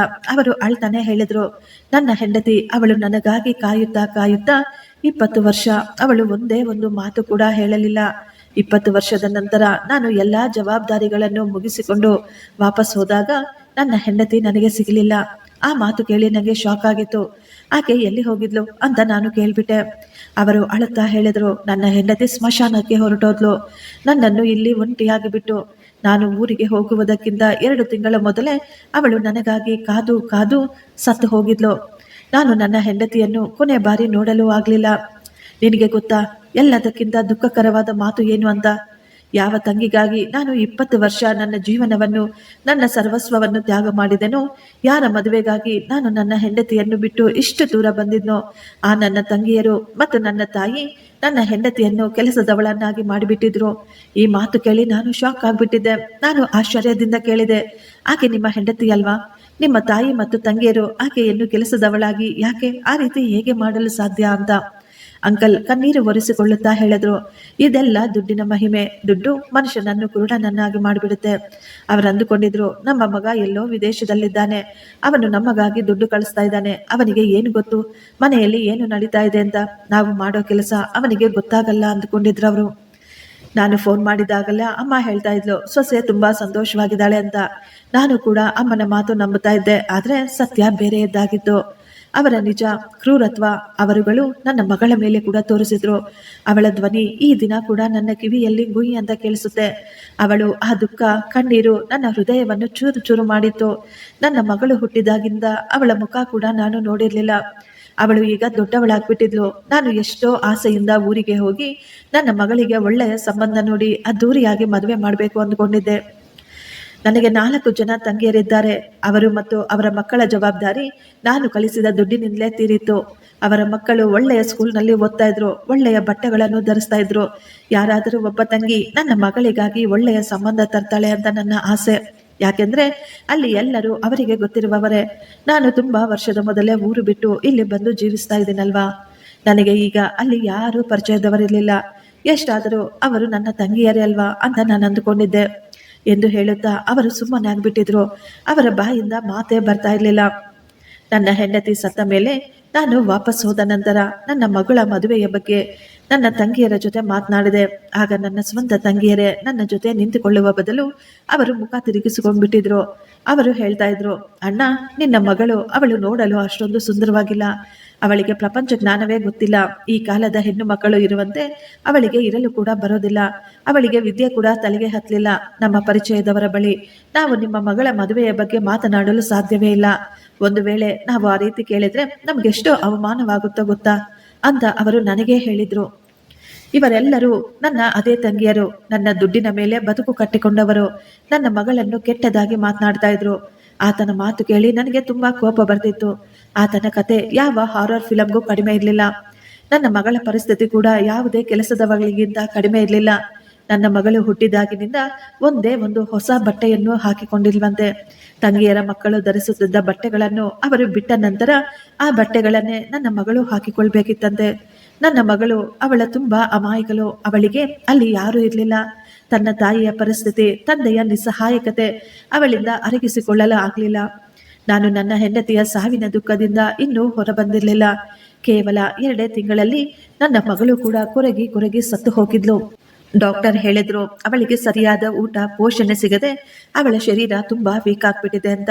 ಆದರೆ ನನಗೆ ಚೆನ್ನಾಗಿ ಗೊತ್ತಿತ್ತು ಅವರ ಕ್ರೂರತ್ವ ನನ್ನ ಮಗಳನ್ನು ಕೊಂದು ಹಾಕಿದೆ ಎಂದು. ಅಂಕಲ್ ನನ್ನ ಕೈಯನ್ನು ಗಟ್ಟಿಯಾಗಿ ಹಿಡಿದುಕೊಂಡು ಹೇಳ್ತಾ ಇದ್ರು, ಈ ವಿದೇಶ, ಇಲ್ಲಿನ ಕೆಲಸ, ಇಲ್ಲಿನ ದುಡ್ಡು, ಇದೆಲ್ಲ ಒಂದು ಜಾಲ. ಇದೆಲ್ಲವೂ ಸತ್ಯವಲ್ಲ. ಬೇರೆಯವರ ಸುಖ ಸಂತೋಷಗಳನ್ನು ನಾವು ಪೂರ್ತಿ ಮಾಡುತ್ತಾ ನಮ್ಮ ಜೀವನ ಯಾವಾಗ ಮುಗಿದೋಗುತ್ತೋ ನಮಗೆ ಗೊತ್ತಾಗಲ್ಲ. ನಮ್ಮನ್ನು ನಂಬಿ ಬಂದ ನಮ್ಮ ಹೆಂಡತಿಯರು ಕೂಡ ಈ ಲೋಕದಿಂದ ಹೊರಟೋಗ್ತಾರೆ. ಇನ್ನು ನಮ್ಮ ರಕ್ತ, ನಮ್ಮ ಮಕ್ಕಳ ಪರಿಸ್ಥಿತಿ ಆ ದೇವರಿಗೆ ಗೊತ್ತು. ಈಗ ನನ್ನ ಬಳಿ ಪಶ್ಚಾತ್ತಾಪ ಬಿಟ್ಟರೆ ಬೇರೆ ಏನು ಉಳಿದಿಲ್ಲ. ಹೆಂಡತಿಯೂ ಇಲ್ಲ, ಮಗಳೂ ಇಲ್ಲ, ಅಮ್ಮನೂ ಇಲ್ಲ. ನಾನು ಯಾರಿಗಾಗಿ ನನ್ನ ಜೀವನ ಹಾಳು ಮಾಡಿಕೊಂಡ್ನೋ ಆ ತಂಗಿಯರು ಕೂಡ ನನ್ನ ಪಾಲಿಗೆ ಇಲ್ಲ. ಎಲ್ಲರನ್ನು ಬಿಟ್ಟು ನಾನು ಮತ್ತೆ ಇಲ್ಲಿ ಬಂದುಬಿಟ್ಟೆ. ಯಾಕೆಂದ್ರೆ ಆ ದೇಶದಲ್ಲಿ ನನ್ನವರು ಅಂತ ನನಗೆ ಯಾರೂ ಇಲ್ಲ. ಆ ವ್ಯಕ್ತಿಯ ಕತೆ ಕೇಳಿ ನನ್ನ ಹೃದಯ ನಿಂತಂತೆ ಆಗ್ಬಿಟ್ಟಿತ್ತು. ನಾನು ಈಗ ನಿಧಾನವಾಗಿ ನಡೆಯುತ್ತಾ ಮನೆಯ ಕಡೆ ವಾಪಸ್ ಬಂದಿದ್ದೆ. ನನ್ನ ತಲೆಯಲ್ಲಿ ಕೇವಲ ಇದೇ ಮಾತುಗಳು ಓಡ್ತಾ ಇದ್ವು. ಆತನ ಒಂದೊಂದು ಮಾತುಗಳು ನನ್ನ ತಲೆಯಲ್ಲಿ ಓಡ್ತಾ ಇತ್ತು. ನನಗೆ ಪದೇ ಪದೇ ಸುಮಾ ನೆನಪು ಬರ್ತಿದ್ಲು. ಅವಳ ಮೌನ, ಅವಳು ಯಾವಾಗಲೂ ಬೇಜಾರಾಗಿರುವುದು, ಫೋನ್ನಲ್ಲಿ ನನ್ನ ಜೊತೆ ಸರಿಯಾಗಿ ಮಾತನಾಡದೇ ಇರೋದು ನನಗನ್ನಿಸ್ತಾ ಇತ್ತು. ಸುಮಾ ಜೊತೆ ಕೂಡ ಇದೇ ರೀತಿ ಏನೂ ನಡೀತಾ ಇಲ್ಲ ತಾನೆ ಅಂತ. ಈಗ ನನಗೆ ನಿದ್ದೆನೆ ಬರ್ತಾ ಇರಲಿಲ್ಲ. ನಾನು ಅಂದುಕೊಳ್ತಾ ಇದ್ದೆ, ಇವರ ಮಾತುಗಳಲ್ಲಿ ನಾನು ಹುಚ್ಚನಾಗಬಾರ್ದು. ಈಗ ನಾನು ವಾಪಸ್ ಹೋಗ್ಬೇಕು ಅಂತ ಯೋಚಿಸ್ತಾ ಇದ್ದೆ. ನಾಳೆ ಕೆಲಸಕ್ಕೆ ರಾಜೀನಾಮೆ ಕೊಟ್ಟು, ಇಲ್ಲದಿದ್ದರೆ ರಜೆಯಾಗಿ ಊರಿಗೆ ಹೊರಟೋಗ್ಬೇಕು ಅಂತ. ಇಲ್ಲಿಗೆ ವಾಪಸ್ ಬರುವಾಗ ನನ್ನ ಹೆಂಡತಿಯನ್ನು ಜೊತೆಯಲ್ಲಿ ಕರ್ಕೊಂಡ್ ಬಂದುಬಿಡಬೇಕು. ಇಲ್ಲದಿದ್ದರೆ ನನ್ನ ದೇಶದಲ್ಲಿಯೇ ಯಾವುದಾದರೂ ಸಣ್ಣ ಕೆಲಸ ಮಾಡಿಕೊಂಡು ಜೀವನ ನಡೆಸಬೇಕು ಅಂತ ತೀರ್ಮಾನ ಮಾಡಿಕೊಂಡಿದ್ದೆ. ಮಾರನೆಯ ದಿನ ನಾನು ಅಮ್ಮನಿಗೆ ಫೋನ್ ಮಾಡಿದ್ದೆ. ಅಮ್ಮ, ನಾನು ಮುಂದಿನ ತಿಂಗಳು ವಾಪಸ್ ಬಂದ್ಬಿಡ್ತಾ ಇದ್ದೀನಿ. ಈಗ ತಂಗಿಯರ ಮದುವೆ ಕೂಡ ಆಗೋಗಿದೆ, ನನ್ನ ಜವಾಬ್ದಾರಿ ಮುಗಿದಿದೆ. ಈಗ ನನ್ನ ಜೀವನ ಕೂಡ ನಾನು ನೋಡ್ಕೋಬೇಕು ಅಂತ ಹೇಳಿದಾಗ ನನ್ನ ತಾಯಿ ಸ್ವಲ್ಪ ಹೊತ್ತು ಸೈಲೆಂಟ್ ಆಗಿದ್ಲು. ನಂತರ ಆಕೆ ಅಳುತ್ತಾ, ಹೌದು ಮಗ, ನೀನು ವಾಪಸ್ ಬಂದ್ಬಿಡು, ನಿನ್ನ ಹೆಂಡತಿ ನಿನಗಾಗಿ ಕಾಯ್ತಾ ಇದ್ದಾಳೆ. ಆದ್ರೆ ನಾನು ಯೋಚಿಸ್ತಾ ಇದ್ದೆ, ನಾವು ಎಷ್ಟು ದಿನ ಅಂತ ಈ ಬಾಡಿಗೆ ಮನೆಯಲ್ಲಿರೋದು? ಇವರು ಖಾಲಿ ಮಾಡು ಎಂದಾಗಲೆಲ್ಲ ಬೇರೆ ಮನೆ ಹುಡುಕೊಂಡು ಹೋಗ್ಬೇಕು. ನಾನು ಈಗ ಒಂದು ಮನೆ ನೋಡಿದ್ದೀನಿ, ತುಂಬಾ ಕಡಿಮೆ ರೇಟಲ್ಲಿ ಸಿಗ್ತಾ ಇದೆ. ನಾನು ಯೋಚಿಸ್ತಾ ಇದ್ದೆ, ನೀನು ಇನ್ನ ಸ್ವಲ್ಪ ದುಡ್ಡು ಕಳಿಸ್ಕೊಟ್ಟಿದ್ದಿದ್ರೆ ನಾನು ಆ ಮನೆಯನ್ನು ಕೊಂಡ್ಕೋಬಹುದು ಅಂತ. ನೀನು ಬಂದಾಗ ನಿನಗೆ ಅಂತ ಒಂದು ಸ್ವಂತ ಮನೆ ಇರುತ್ತೆ ಅಂತ. ಮನೆ ಇಲ್ಲದಿದ್ದರೆ ನೀನು ಇಲ್ಲಿಗೆ ಬಂದ ಮೇಲೆ ಕೂಡ ನಾವು ಬಾಡಿಗೆ ಮನೆಯ ಕಾಟ ತಪ್ಪೋದಿಲ್ಲ ನಮ್ಗೆ. ವಾಪಸ್ ಬರಬೇಕು ಅಂತ ನಿರ್ಧಾರ ತೆಗೆದುಕೊಂಡಿದ್ದ ನಾನು ಅಮ್ಮನ ಈ ಮಾತುಗಳನ್ನು ಕೇಳಿ ಸೈಲೆಂಟ್ ಆಗಿ ತಲೆ ಬಗ್ಗಿಸಿಕೊಳ್ಬೇಕಾಯಿತು. ಸ್ವಂತ ಮನೆ ಇದು ಎಲ್ಲ ಮನುಷ್ಯರ ಕನಸಾಗಿರುತ್ತೆ. ಆದ್ರೆ ಅಮ್ಮ, ನನ್ನ ಬಳಿ ಅಷ್ಟೊಂದು ದುಡ್ಡಿಲ್ಲ. ಅಯ್ಯೋ ಮಗ, ನೀನೇನು ಟೆನ್ಷನ್ ಮಾಡ್ಕೋಬೇಡ, ನನ್ನ ಮತ್ತು ಮನೆಯಲ್ಲಿನ ಎಲ್ಲ ಒಡವೆ ಮಾರಾಟ ಮಾಡ್ಬಿಡ್ತೀನಿ. ನೀನು ಸ್ವಲ್ಪ ತಾಳ್ಮೆ ತಂದುಕೊಂಡು ಇನ್ನು 1-2 ವರ್ಷ ಅಲ್ಲೇ ಇದ್ದು ಬಿಡು ಸಾಕು. ಒಂದು ಸಾರಿ ನಿನಗೆ ಸ್ವಂತ ಮನೆ ಆಗ್ಬಿಟ್ರೆ ಮತ್ತೆ ನೀನು ವಾಪಸ್ ಬಂದ್ಬಿಡು. ಆಗ ನಾನು ನಿನ್ನನ್ನು ತಡೆಯೋದಿಲ್ಲ. ನೀನು ವಾಪಸ್ ಬಂದ ಮೇಲೆ ನಿನ್ನ ಸ್ವಂತ ಮನೆಯಲ್ಲಿ ನೀನು ರಾಜನ ಹಾಗೆ ಬದುಕ್ಬೋದು ಅಂತ ಈ ತಾಯಿಯ ಆಸೆಯಪ್ಪ. ಅಮ್ಮನ ಆ ಮಾತುಗಳು, ಆ ಪ್ರೀತಿ, ನನ್ನ ಮೇಲೆ ಆಕೆ ಇಟ್ಟುಕೊಂಡಿರುವ ಆ ನಂಬಿಕೆಯನ್ನು ಕೇಳಿ ಆ ಅಂಕಲ್ನ ಮಾತುಗಳು ಅವು ಎಲ್ಲೋ ಕಳೆದು ಹೋಗಿದ್ವು. ನಾನು ಯೋಚಿಸ್ತಾ ಇದ್ದೆ, ಅಮ್ಮ ಕರೆಕ್ಟ್ ಆಗಿ ಹೇಳ್ತಿದ್ದಾಳೆ, ನಮಗೆ ಸ್ವಂತ ಮನೆ ಇದ್ದರೆ ನನ್ನ ಹೆಂಡತಿ ಕೂಡ ಸಂತೋಷವಾಗಿರ್ತಾಳೆ ಅಂದುಕೊಂಡು ನಾನು ನನ್ನ ಆಸೆಯನ್ನು ಬಿಟ್ಟುಬಿಟ್ಟೆ. ಈಗ 1 ವರ್ಷ ಕಳೆದು ಹೋಗಿತ್ತು. ರಾತ್ರಿ ಹಗಲು ಎನ್ನದೆ ಕಷ್ಟಪಟ್ಟು ದುಡ್ಡು ಕಳಿಸ್ಕೊಡ್ತಾ ಇದ್ದೆ. ಕೊನೆಗೆ ಅಮ್ಮ ನನಗೆ ಒಂದು ಹೊಸ ಮನೆಯ ವಿಡಿಯೋ ಕೂಡ ಕಳಿಸ್ಕೊಟ್ಟಿದ್ರು. 2 ಅಂತಸ್ತಿನ ಒಂದು ಸುಂದರವಾದ ಭವ್ಯ ಬಂಗಲೆಯ ಫೋಟೋ ಅದು. ಅಮ್ಮ ಹೇಳ್ತಾ ಇದ್ಲು, ಮಗ, ಹೊಸ ಮನೆಯನ್ನು ಕೊಂಡ್ಕೊಬಿಟ್ಟಿದೀವಿ ಅಂತ. ನನ್ನ ಮನಸ್ಸಿಗೆ ತುಂಬಾ ಸಂತೋಷವಾಯಿತು. ಕಾಗದ ಪತ್ರಗಳ ಬಗ್ಗೆ ವಿಚಾರಿಸಿದಾಗ ಅಮ್ಮ ಹೇಳಿದ್ಲು, ಮನೆಯನ್ನು ನನ್ನ ಹೆಸರಿನ ಮೇಲೆಯೇ ಮಾಡ್ಕೊಂಡಿದ್ದೀನಿ ಅಂತ. ಅಮ್ಮ, ಮನೆ ನನ್ನ ದುಡ್ಡಿನಿಂದ ಕೊಂಡ್ಕೊಂಡಿರುತ್ತಾನೆ, ಮತ್ತೆ ಮನೆಯನ್ನು ನಿಮ್ಮ ಹೆಸರಿನಲ್ಲಿ ಯಾಕೆ ಮಾಡಿಸ್ಕೊಂಡಿದ್ದೀರಾ? ಅಮ್ಮ ನಗುತ್ತಾ ಹೇಳಿದ್ಲು, ನಾನು ಸಾಯುವಾಗ ಮನೆಯನ್ನು ಜೊತೆಯಲ್ಲೇನಾದರೂ ತೆಗೆದುಕೊಂಡು ಹೋಗ್ತೀನ ಮಗ? ನೀನೀಗ ವಿದೇಶದಲ್ಲಿ ಇದ್ದೀಯಾ ತಾನೆ, ಅದಕ್ಕಾಗಿಯೇ ಮನೆಯನ್ನು ನನ್ನ ಹೆಸರ ಮೇಲೆ ಮಾಡಿಸ್ಕೊಂಡಿದ್ದೀನಿ. ಒಂದು ಸಾರಿ ನೀನು ವಾಪಸ್ ಬಂದರೆ ನಿನ್ನ ಹೆಸರ ಮೇಲೆ ಬರೆದು ಕೊಟ್ಟು ಬಿಡ್ತೀನಿ ಅಂತ ಹೇಳಿದ್ಲು. ಆ ರೀತಿ ಸಣ್ಣ ಸಣ್ಣ ವಿಷಯಗಳನ್ನು ನೀನು ಯೋಚಿಸಬೇಡ ಎಂದು ಅಮ್ಮ ನನಗೆ ಬುದ್ಧಿ ಹೇಳಿದ್ರು. ನಾನು ಅಂದುಕೊಂಡೆ, ಅಮ್ಮನ ಹೆಸರಿನಲ್ಲಿ ಇದ್ದರೂ ನನ್ನ ಹೆಸರಿನಲ್ಲಿದ್ದರೂ 2 ಒಂದೇ ಅಂತ. ಆದರೆ ಆಗ ನನಗೆ ಗೊತ್ತಾಗ್ಲಿಲ್ಲ ನಾನು ಎಂತಹ ಚಕ್ರವ್ಯೂಹದಲ್ಲಿ ಸಿಕ್ಕಿ ಹಾಕಿಕೊಳ್ತಿದ್ದೀನಿ ಅಂತ. ಈಗ ಮನೆ ಕೂಡ ಪೂರ್ತಿಯಾಗಿತ್ತು. ನನ್ನ ಬಳಿ ಸ್ವಲ್ಪ ದುಡ್ಡು ಕೂಡ ಇತ್ತು. ನನ್ನ ದೇಶಕ್ಕೆ ವಾಪಸ್ ಬಂದು ಒಂದು ಸಣ್ಣ ಬಿಸ್ನೆಸ್ ಮಾಡುವಷ್ಟು ದುಡ್ಡು ನಾನು ಎತ್ತಿಟ್ಕೊಂಡಿದ್ದೆ. ವಿದೇಶದಲ್ಲಿನ ಒಂಟಿತನ ನನಗೆ ಸಾಕಾಗ್ಬಿಟ್ಟಿತ್ತು. ನಾನು ತೀರ್ಮಾನ ಮಾಡಿಕೊಂಡಿದ್ದೆ, ಇನ್ನು ಸಾಕು, ತುಂಬಾ ಆಗೋಯ್ತು, ಈಗ ನಾನು ವಾಪಸ್ ಹೋಗ್ಬೇಕು ಅಂತ ನನ್ನ ಮನಸ್ಸು ಹೇಳ್ತಾ ಇತ್ತು. ಈಗ ಕೂಡ ನಾನು ವಾಪಸ್ ಹೋಗ್ಲಿಲ್ಲ ಅಂದ್ರೆ ತುಂಬಾ ತಡವಾಗ್ಬಿಡುತ್ತೆ ಅಂತ ಯೋಚಿಸಿ ಆ ರಾತ್ರಿಯೇ ನಾನು ಅಮ್ಮನಿಗೆ ಫೋನ್ ಮಾಡಿದೆ. ನಾನು ತುಂಬಾ ದೃಢವಾಗಿ ಧೈರ್ಯವಾಗಿ ಹೇಳಿದೆ, ಅಮ್ಮ, ಈಗ ನಮಗೆ ಸ್ವಂತ ಮನೆ ಆಗಿದೆ, ನನ್ನ ಬಳಿ ಸ್ವಲ್ಪ ದುಡ್ಡಿದೆ, ಬಿಸ್ನೆಸ್ ಕೂಡ ಮಾಡಿಕೋಬಹುದು. ಆದ್ದರಿಂದ ನಾನು ಯೋಚಿಸ್ತಾ ಇದ್ದೇನೆ, ಮುಂದಿನ ತಿಂಗಳು ವಾಪಸ್ ಬಂದು ಬಿಡೋಣ ಅಂತ. ನನ್ನ ಮಾತು ಕೇಳಿ ಅಮ್ಮ ಮತ್ತೆ ಸೈಲೆಂಟ್ ಆಗ್ಬಿಟ್ಟಿದ್ಲು. ನಾನು ಅಂದುಕೊಳ್ತಾ ಇದ್ದೆ, ಲೈನ್ ನಲ್ಲಿ ಏನೋ ತೊಂದರೆ ಆಗಿರಬಹುದು ಅಂತೇಳಿ ಹಲೋ ಹಲೋ ಅಂತಾನೆ ಇದ್ದೆ. ಸ್ವಲ್ಪ ಸಮಯದ ನಂತರ ಈಗ ಅಮ್ಮನ ಧ್ವನಿ ಕೇಳಿಸ್ತಾ ಇತ್ತು. ಆದ್ರೆ ಆಕೆಯ ಮಾತಲ್ಲಿ ಯಾವುದೇ ರೀತಿಯ ಸಂತೋಷವಿರಲಿಲ್ಲ. ಆಕೆ ಈಗ ಗಂಭೀರವಾಗಿ ಹೇಳಿದ್ಲು, ಮಗ, ಯಾಕೆ ನೀನು ಯಾವಾಗ ನೋಡಿದ್ರು ವಾಪಸ್ ಬರ್ತೀನಿ ಅಂತ ಹೇಳ್ತಾನೆ ಇರ್ತೀಯ? ಈಗ ತಾನೇ ಇನ್ನು ಮನೆ ರೆಡಿ ಆಗಿದೆ. ಮನೆ ಅಂದ್ರೆ ಕೇವಲ 4 ಗೋಡೆಗಳು ಮಾತ್ರವಲ್ಲ, ಅದನ್ನು ಎಲ್ಲಾ ವಸ್ತುಗಳಿಂದ ತುಂಬಿಸ್ಬೇಕು. ಅಮ್ಮನ ಮಾತು ಕೇಳಿ ನಾನು ಶಾಕ್ ಆಗಿದ್ದೆ. ಅಮ್ಮ, ಎಲ್ಲ ವಸ್ತುಗಳನ್ನು ಕೂಡ ನಾನೇ ಕಳಿಸ್ಕೊಟ್ಟಿದ್ದೀನಲ್ಲ, ಇನ್ನು ಏನು ಬೇಕು ನಿಮಗೆ? ಆಗ ಅಮ್ಮ ಹೇಳಿದ್ಲು, ಸಾಮಾನುಗಳ ಬಗ್ಗೆ ಅಲ್ಲ ಮಗ, ನಿನ್ನ ದೊಡ್ಡ ತಂಗಿಗೆ 2 ಅವಳಿ ಮಕ್ಕಳು ಜನಿಸಿದ್ದಾರೆ. ಆ ದೇವರು ಅವಳಿಗೆ 2 ಗಂಡು ಮಕ್ಕಳನ್ನು ಕೊಟ್ಟಿದ್ದಾನೆ. ನಾನು ಅವಳ ಮದುವೆಯನ್ನು ತುಂಬಾ ದೊಡ್ಡ ಕುಟುಂಬದಲ್ಲಿ ಮಾಡಿದ್ದೇನೆ. ಮಗುವಿನ ನಾಮಕರಣ, ಬರ್ತಡೇ, ಅವಳನ್ನು ಅತ್ತೆ ಮನೆಗೆ ಕಳಿಸುವಾಗ ನಾವೇನಾದ್ರೂ ಬರೀ ಕೈಯಲ್ಲಿ ಕಳಿಸ್ಕೊಟ್ರೆ ನಮ್ಮ ಮರ್ಯಾದೆ ಏನಾಗ್ಬೇಡ? ನಿನ್ನ ತಂಗಿಗೆ ಆ ಮನೆಯಲ್ಲಿ ಗೌರವ ಮರ್ಯಾದೆ ಇರಬೇಕಂದ್ರೆ, ನಮ್ಮ ಮರ್ಯಾದೆ ಕೂಡ ಉಳಿಯಬೇಕು ಅಂದ್ರೆ ನಿನ್ನ ತಂಗಿಯನ್ನು ಕಳಿಸ್ಕೊಡುವಾಗ ನಾವು ಕೆಲವೊಂದು ವಸ್ತುಗಳನ್ನು ಕೊಟ್ಟು ಕಳಿಸ್ಲೇಬೇಕು. ನಾನು ಮಾತು ಕೊಟ್ಟು ಬಿಟ್ಟಿದ್ದೇನೆ, ನಿನ್ನ ತಂಗಿ ಮತ್ತು ಅವರ ಮಕ್ಕಳನ್ನು ಕಳಿಸ್ಕೊಡುವಾಗ ಬಂಗಾರದ ವಸ್ತುಗಳನ್ನು ಕೊಟ್ಟು ಕಳಿಸ್ತೀನಿ ಅಂತ. ಈ ಮಾತು ಕೇಳಿ ನಾನು ತಲೆಯ ಮೇಲೆ ಕೈ ಹೊತ್ತು ಕುಳಿತುಕೊಂಡಿದ್ದೆ. ಅಮ್ಮ, ಈಗ ಬಂಗಾರದ ಬೆಲೆ ಗಗನಕ್ಕೇರಿದೆ, ನಾನು ಅಷ್ಟೊಂದು ದುಡ್ಡು ಎಲ್ಲಿಂದ ತರಲಿ? ಈಗ ಅಮ್ಮ ಅಳುತ್ತಾ ಹೇಳಿದ್ಲು, ಹಂಗಂದ್ರೆ ಏನಪ್ಪ ನೀನು ಹೇಳೋದು? ನಿನ್ನ ತಂಗಿಯರ ಮಾನ ಮರ್ಯಾದೆ ಕಳಿಬೇಕು ಅಂತ ಅಂದ್ಕೊಳ್ತಾ ಇದೀಯಾ ನೀನು? ಅವಳ ಜೀವನ ಪೂರ್ತಿ ಗಂಡನ ಮನೆಯಲ್ಲಿ ಅವಮಾನ ಪಡಬೇಕು ಅಂತ ಆಸೆ ಪಡ್ತಾ ಇದೀಯಾ? ಅಣ್ಣ ಅಮೆರಿಕದಲ್ಲಿದ್ದರೂ ತಂಗಿಯರಿಗಾಗಿ ಏನು ಮಾಡಲಿಲ್ಲ ಅಂತ ಅವರೆಲ್ಲ ಆಡ್ಕೊಳ್ತಾರೆ. ಇನ್ನು ನಿನ್ನ ತಮ್ಮನಿಗೆ ಕೆಲಸ ಕೂಡ ಸಿಕ್ಕಿಲ್ಲ. ಎಲ್ಲ ಜವಾಬ್ದಾರಿ ಈಗಲೂ ನಿನ್ನ ಹೆಗಲ ಮೇಲೆಯೇ ಇದೆ. ನೀನು ಕೆಲಸ ಬಿಟ್ಟು ಬಂದರೆ ಇಲ್ಲಿ ಎಲ್ಲರೂ ಉಪವಾಸದಿಂದ ಸಾಯ್ಬೇಕಾಗುತ್ತೆ. ನೀನು ಇಂದು ಒಂದು 4 ವರ್ಷ ಅಲ್ಲೇ ಇದ್ದು ಬಿಡು. ಅಷ್ಟು ಬೇಗ ನಿನ್ನ ತಮ್ಮನಿಗೆ ಒಂದು ಒಳ್ಳೆಯ ಕೆಲಸ ಸಿಗುತ್ತೆ. ನಿನ್ನ ತಂಗಿಗೆ ಮಾಡಬೇಕಾದ ಎಲ್ಲ ಜವಾಬ್ದಾರಿ ಮಾಡಿ ಮುಗಿಸಬಹುದು. ನಂತರ ನಾನು ನಿನ್ನನ್ನು ಬರಬೇಡ ಅಂತ ಹೇಳೋದಿಲ್ಲ. ನನ್ನ ಅಮ್ಮನ ಮಾತುಗಳಿಗೆ ನಾನು ಮತ್ತೊಮ್ಮೆ ತಲೆ ಬಗ್ಗಿಸಬೇಕಾಯಿತು. ತಂಗಿಯರ ಮತ್ತು ಅಮ್ಮನ ಮರ್ಯಾದೆಯ ಪ್ರಶ್ನೆ. ನಾನು ಅವರಿಗೆ ಇಲ್ಲ ಎಂದು ಹೇಳಲಾಗಲಿಲ್ಲ. ಬೇರೆ ದಾರಿ ಇಲ್ಲದೆ ನನ್ನ ಆಸೆಯನ್ನು ಕೊಂದುಕೊಂಡು, ಸರಿಯಮ್ಮ, ಆಯಿತು, ಇದು ಕೊನೆಯ ಬಾರಿ. ನಾನು ಇನ್ನು ಕೇವಲ 4 ವರ್ಷ ಮಾತ್ರ ಇಲ್ಲಿ ಕೆಲಸ ಮಾಡ್ತೀನಿ. ನಂತರ ನಾನು ಇಲ್ಲಿ ಇರೋದಿಲ್ಲ, ಖಂಡಿತ ವಾಪಸ್ ಬರ್ತೀನಿ ಅಂತ ಹೇಳಿಬಿಟ್ಟಿದ್ದೆ. ಸುಮಾ ಜೊತೆ ಯಾವಾಗ ಮಾತನಾಡಿದ್ರು ಅವಳ ಮಾತುಗಳಲ್ಲಿ ಮೌನ. ಅವಳ ಮುಖದಲ್ಲಿ ತುಂಬಾ ಬೇಸರ ಕಾಣಿಸ್ತಾ ಇತ್ತು. ಅವಳ ಮುಖ ಈಗ ಬಿಳಿಚಿಕೊಂಡಿತ್ತು. ವಿಡಿಯೋ ಕಾಲ್ನಲ್ಲಿ ಸುಮಾ ಮುಖ ತುಂಬಾ ಸಪ್ಪೆಯಾಗಿ ಕಾಣಿಸ್ತಾ ಇತ್ತು. ಅವಳ ಕಣ್ಣು ಸುತ್ತಲೂ ಕಪ್ಪು ಆವರಿಸಿತ್ತು. ಸುಮಾ ನನ್ನ ಜೊತೆ ನೇರವಾಗಿ ಮುಖ ನೋಡಿ ಮಾತನಾಡ್ತಾ ಇರಲಿಲ್ಲ. ನಾನು ಯಾವಾಗಲೂ ಕೇಳುತ್ತಾ ಇದ್ದೆ, ಸುಮಾ, ನೀನು ಯಾಕೆ ಅಷ್ಟೊಂದು ಡಲ್ ಆಗಿದ್ದೀಯಾ? ನಿನ್ನ ಕಣ್ಣು ಸುತ್ತು ಯಾಕೆ ಡಾರ್ಕ್ ಸರ್ಕಲ್ ಬಂದಿದ್ದಾವೆ? ನಿನಗೆ ಹುಷಾರಿಲ್ವಾ ಅಂತ ಅವಳು ಬಲವಂತವಾಗಿ ನಗಲು ಪ್ರಯತ್ನಿಸ್ತಾ ಇದ್ಲು. ಇಲ್ಲ, ಆ ರೀತಿ ಏನೂ ಇಲ್ಲ. ಕೆಲವು ದಿನಗಳಿಂದ ನನಗೆ ಹುಷಾರಿಲ್ಲ ಅಷ್ಟೇ. ಡಾಕ್ಟರ್ ಬಳಿ ಹೋಗ್ಲಿಲ್ವಾ ಅಂತ ನಾನು ಗಾಬರಿಯಾಗಿ ಕೇಳಿದ್ದೆ. ಹೋಗಿದ್ದೆ, ಔಷಧಿಗಳು ಕೂಡ ತೆಗೆದುಕೊಂಡಿದ್ದೀನಿ. ನಾನು ಬೇಗ ವಾಸಿಯಾಗ್ಬಿಡ್ತೀನಿ, ನೀವು ನನ್ನ ಚಿಂತೆ ಮಾಡಬೇಡಿ ಎಂದು ಹೇಳುತ್ತಾ ಅವಳು ತಕ್ಷಣ ಫೋನ್ ಕಟ್ ಮಾಡಿಬಿಡ್ತಿದ್ಲು. ನನಗನ್ನಿಸ್ತಾ ಇತ್ತು ಸುಮಾಗೆ ಹುಷಾರಿಲ್ಲ, ಸುಸ್ತಾಗಿದ್ದಾಳೆ, ನನ್ನ ಹತ್ರ ಮಾತನಾಡೋಕೆ ಕೂಡ ಅವಳಿಗೆ ಶಕ್ತಿ ಇಲ್ಲ ಅಂತ. ನನಗೀಗ ಅಂಕಲ್ ಮಾತುಗಳೇ ನೆನಪು ಬರ್ತಿದ್ವು. ಇತ್ತೀಚೆಗೆ ಸುಮಾ ಮುಖವನ್ನು ನೋಡಿದರೆ ಸುಮಾ ಯಾವುದೋ ವಿಷಯವನ್ನು ನನ್ನ ಬಳಿ ಮುಚ್ಚಿಡುತ್ತಿದ್ದಾಳೆ ಅಂತ ನನಗೆ ಅನ್ನಿಸೋಕೆ ಶುರುವಾಯಿತು. ಮೊದಲು ಸುಮಾ ನನ್ನ ಜೊತೆ ತುಂಬಾ ಚೆನ್ನಾಗಿ ಮಾತನಾಡ್ತಾ ಇದ್ಲು. ನಾನು ಮನೆಯಲ್ಲಿದ್ದಾಗ ಅವಳು ಗಂಟೆಗಟ್ಟಲೆ ನನ್ನ ಜೊತೆ ಮಾತಾಡೋಳು, ತುಂಬಾ ತುಂಟಿ. ಆದರೆ ನಾನು ವಿದೇಶಕ್ಕೆ ಬಂದ ಮೇಲೆ ನನ್ನ ಬಳಿ ಮಾತನಾಡಲು ಅವಳ ಬಳಿ ಸಮಯವೇ ಇರಲಿಲ್ಲ. ಅವಳು ಕೇವಲ ನನ್ನ ಮಾತುಗಳನ್ನು ಕೇಳ್ತಾ ಇದ್ಲು. ಇಲ್ಲ ಎಂದು ಫೋನ್ ಕಟ್ ಮಾಡಿಬಿಡ್ತಾ ಇದ್ಲು. ನನ್ನ ಮನಸ್ಸು ಹೇಳ್ತಿತ್ತು, ಅಲ್ಲಿ ಏನೋ ತಪ್ಪಾಗ್ತಾ ಇದೆ, ಏನೂ ಸರಿ ಇಲ್ಲ, ತಕ್ಷಣ ಇಲ್ಲಿಂದ ಹೊರಟು ಹೋಗುವಂತ. ಆದರೆ ಅಮ್ಮನ ಮಾತುಗಳಿಂದ ನಾನು ಇಲ್ಲೇ ಇರಬೇಕಾಗಿ ಬರ್ತಿತ್ತು. ಈಗ ನಾನು ಅಂದ್ಕೊಳ್ತಾ ಇದ್ದೆ, ಈ ಸಾರಿ ನಾನು ಯಾರಿಗೂ ಹೇಳೋದಿಲ್ಲ. ಹೇಳಿದ್ರೆ ತಾನೇ ಇವರು ಅಡ್ಡ ಹಾಕೋದು. 4 ವರ್ಷ ಇಲ್ಲೇ ಇರ್ತೀನಿ ಅಂತ ಅಮ್ಮನಿಗೆ ಪ್ರಾಮಿಸ್ ಮಾಡಿದ್ದೀನಿ. ಆದರೆ 1 ವರ್ಷಕ್ಕಿಂತ ಮೊದಲೇ ನಾನು ಇಲ್ಲಿಂದ ನನ್ನ ದೇಶಕ್ಕೆ ವಾಪಸ್ ಹೊರಟೋಗ್ತಾ ಇದ್ದೀನಿ. ಮನೆಗೆ ಹೋಗಿ ಎಲ್ಲರಿಗೂ ಸರ್ಪ್ರೈಸ್ ಕೊಡ್ತೀನಿ. ನನ್ನ ಕಣ್ಣಾರೆ ಸತ್ಯ ಏನು ಅಂತ ನೋಡ್ತೀನಿ ಅಂತ ತೀರ್ಮಾನ ಮಾಡಿಕೊಂಡಿದ್ದೆ. ನನ್ನ ಈ ತೀರ್ಮಾನ ನನ್ನ ಜೀವನದ ಅತಿ ಮುಖ್ಯವಾದ ಅತಿ ದೊಡ್ಡ ತೀರ್ಮಾನವಾಗಿತ್ತು. ಅಮ್ಮನ ಬೇಡಿಕೆಗಳು ಮುಗಿಯುವ ಮಾತೇ ಇರಲಿಲ್ಲ. ನನ್ನ ಹೆಂಡತಿಯ ಮೌನ ನನ್ನನ್ನು ಯೋಚಿಸಲು ಹೇಳ್ತಿತ್ತು. ಅಂಕಲ್ನ ಮಾತುಗಳು ನೆನಪು ಬಂದಾಗ ನನಗನ್ನಿಸ್ತಾ ಇತ್ತು, ನನ್ನ ಜೀವನವನ್ನು ನನ್ನವರಿಗಾಗಿ ನಾನು ಕಳೆದುಕೊಳ್ಳೋದಿಲ್ಲ ಅಂತ. ಈಗ ಯಾರಿಗೂ ಗೊತ್ತಾಗದೆ ಟಿಕೆಟ್ ಅನ್ನು ಬುಕ್ ಮಾಡಿದ್ದೆ. ಸೈಲೆಂಟ್ ಆಗಿ ಮನೆಗೆ ಹೋಗಿ ತಲುಪಬೇಕು, ಎಲ್ಲರಿಗೂ ಸರ್ಪ್ರೈಸ್ ಕೊಡಬೇಕು ಅಂತ. ನನ್ನ ಕಣ್ಣಾರೆ ನೋಡಬೇಕು. ಇಷ್ಟಕ್ಕೂ ಸುಮಾ ರೀತಿ ಯಾಕಾಗಿದ್ದಾಳೆ? ಅವಳು ಯಾಕೆ ಯಾವಾಗಲೂ ಮೌನವಾಗಿರ್ತಾಳೆ? ಹೊರಡುವ ಮೊದಲು ನಾನು ಮನೆಗೆ ಫೋನ್ ಮಾಡಿದ್ದೆ.